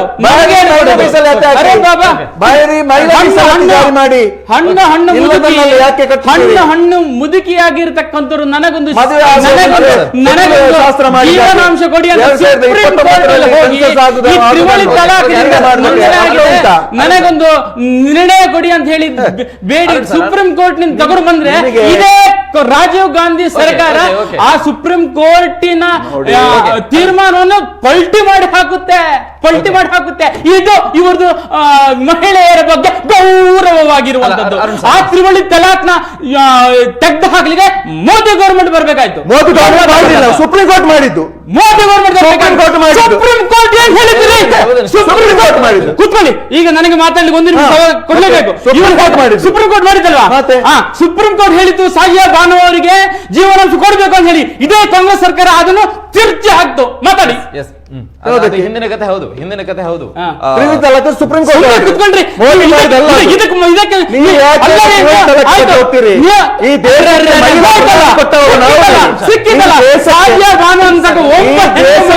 ಪರವಾಗಿ ನಿಂತುಕೊಳ್ಳಿಕ್ಕೆ ಆಗಿದೆ ಕಾಂಗ್ರೆಸ್. ಪ್ರಧಾನಿ ಕೊಟ್ಟ, ಮಹಿಳಾ ಸಭಾಪತಿ ಕೊಟ್ಟದ್ದು ನಾವು, ಒಂದು ಸ್ಪೀಕರ್ ಕೊಟ್ಟದ್ದು ನಾವು, ಈ ಮಹಿಳಾ ರಾಷ್ಟ್ರಪತಿ ಮಹಿಳಾ ವಿಧೇಯಕವನ್ನು ಪಾಸ್ ಮಾಡಿಸಬೇಕಿತ್ತು. ಒಂದು ಸಮುದಾಯ, ಒಂದು ಪರಿವಾರದವರು ಮಾತ್ರ ಆಡಳಿತ ಮಾಡಬೇಕು, ನಾವೆಲ್ಲ ಗುಲಾಮರಾಗಿ ಅವರ ಕಾಲ್ಪಡೆ ನಿಲ್ಬೇಕು ಅನ್ನತಕ್ಕಂಥ ಒಂದೇ ಒಂದು ಉದ್ದೇಶ ಇವರದು. ಅರುಣ್ ಸರ್, ಕೊನೆಯದಾಗಿ ಕಾರ್ಯಕ್ರಮದ ಕೊನೆಯ ಪ್ರಶ್ನೆ, ಮತ್ತು ಅವರಿಂದಲೂ ಕೂಡ ಇರುವಂತಹ ಡಿಮ್ಯಾಂಡ್ ಏನು ಅಂತ ಹೇಳಿದ್ರೆ ಮಹಿಳಾ ಮೀಸಲಾತಿ ಅದನ್ನು ಒಂದನ್ನು ಮಾತ್ರ ಯಾಕಂತ ಹೇಳಿದ್ರೆ ಯಾವತ್ತೋ ಹುಟ್ಟಬೇಕಾದಂತ ಕೂಸಿಗೆ ಈಗಲೇ ಬಟ್ಟೆ ಹೊಲಿಸಿ ಈಗ ಕೂಸು ಹುಟ್ಟಿ 18, 20, 30 ವರ್ಷ ಆಗಿದ್ದ ಇವರೇ ಹೇಳಿದ್ರು. ಇವಾಗ ಸರಿಯಾಗಿರ್ತಕ್ಕಂಥ ಮಾರ್ಗ ಅಥವಾ ಯಾವುದೇ ಬುದ್ಧಿ ಇರ್ತಕ್ಕಂಥವನಿಗೆ ಮಾರ್ಗ ಸೂಪರ್ ಅಂತ ಹೇಳಿದ್ರೆ ಏನು, ನಾನು ಬಸ್ಸಿನ ಕತೆ ಹೇಳಿದೆ, ಯಾರಿಗೂ ಉಪದ್ರ ಆಗದಾಗಿ ಮಾಡಬೇಕು, ಕರೆಕ್ಟ್ ಆಗಿ ಇರಬೇಕು ಅಂತ ಹೇಳಿದೆ. ಇದ್ರಕ್ಕಿಂತ ಬೆಸ್ಟ್ ಆಗಿರ್ತಕ್ಕಂಥ ಯಾವ್ದಿದೆ? ಇವಾಗ ನೀವು ನಿಜವಾಗಿ ಸರಿಯಾದ ದಾರಿಯಲ್ಲಿ ಇದ್ದಿದ್ದಿದೆ, ಚಾಲೆಂಜ್ ಮಾಡಬೇಕಿತ್ತು. ನೀವು ಕ್ಷೇತ್ರ ಪುನರ್ವಿಂಗಡಣೆ ಮಾಡ್ತೀರಾ, 850 ಸೀಟ್ ತರ್ತೀರಾ, 300 ಸೀಟ್ ತರ್ತೀರಾ, 1000 ಸೀಟ್ ತರ್ತೀರಾ. ನಾನು ಯಾವುದೇ ರೀತಿಯಲ್ಲಿ ಯುದ್ಧ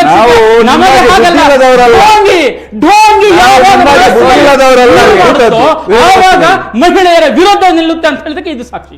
ಓಕೆ, ಇಬ್ಬರಿಗೂ ಕೂಡ ಧನ್ಯವಾದಗಳು ಸರ್. ಇದೇ ವಿಚಾರವನ್ನು ಚರ್ಚೆ ಮಾಡ್ತಾ ಹೋದ್ರೆ ಇನ್ನೂ 1 ಗಂಟೆ ಮಾತಾಡಿದ್ರು ಕೂಡ ಈ ಚರ್ಚೆ ಮುಗಿಯೋದಿಲ್ಲ. ಬಿಕಾಸ್ ಅಷ್ಟು ಗೊಂದಲಗಳಿವೆ ಅಥವಾ ಈ ವಿಚಾರಕ್ಕೆ ಸಂಬಂಧಪಟ್ಟಂತೆ ಅಷ್ಟು ಚರ್ಚೆಗಳಿವೆ. ಸೊ ಧನ್ಯವಾದಗಳು ಸರ್ ಇಬ್ಬರಿಗೂ ಕೂಡ ಕಾರ್ಯಕ್ರಮದಲ್ಲಿ ಭಾಗವಹಿಸಿರೋದಕ್ಕೆ.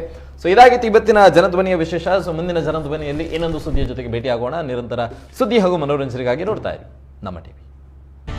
ಈ ಕಾರ್ಯಕ್ರಮದ ಪ್ರಾಯೋಜಕರು ತೇಜಸ್ವಿನಿ ಆಸ್ಪತ್ರೆ ಮತ್ತು ಶಿಕ್ಷಣ ಸಂಸ್ಥೆಗಳು, ಮಲ್ಲಿಕಟ್ಟೆ, ಮಂಗಳೂರು.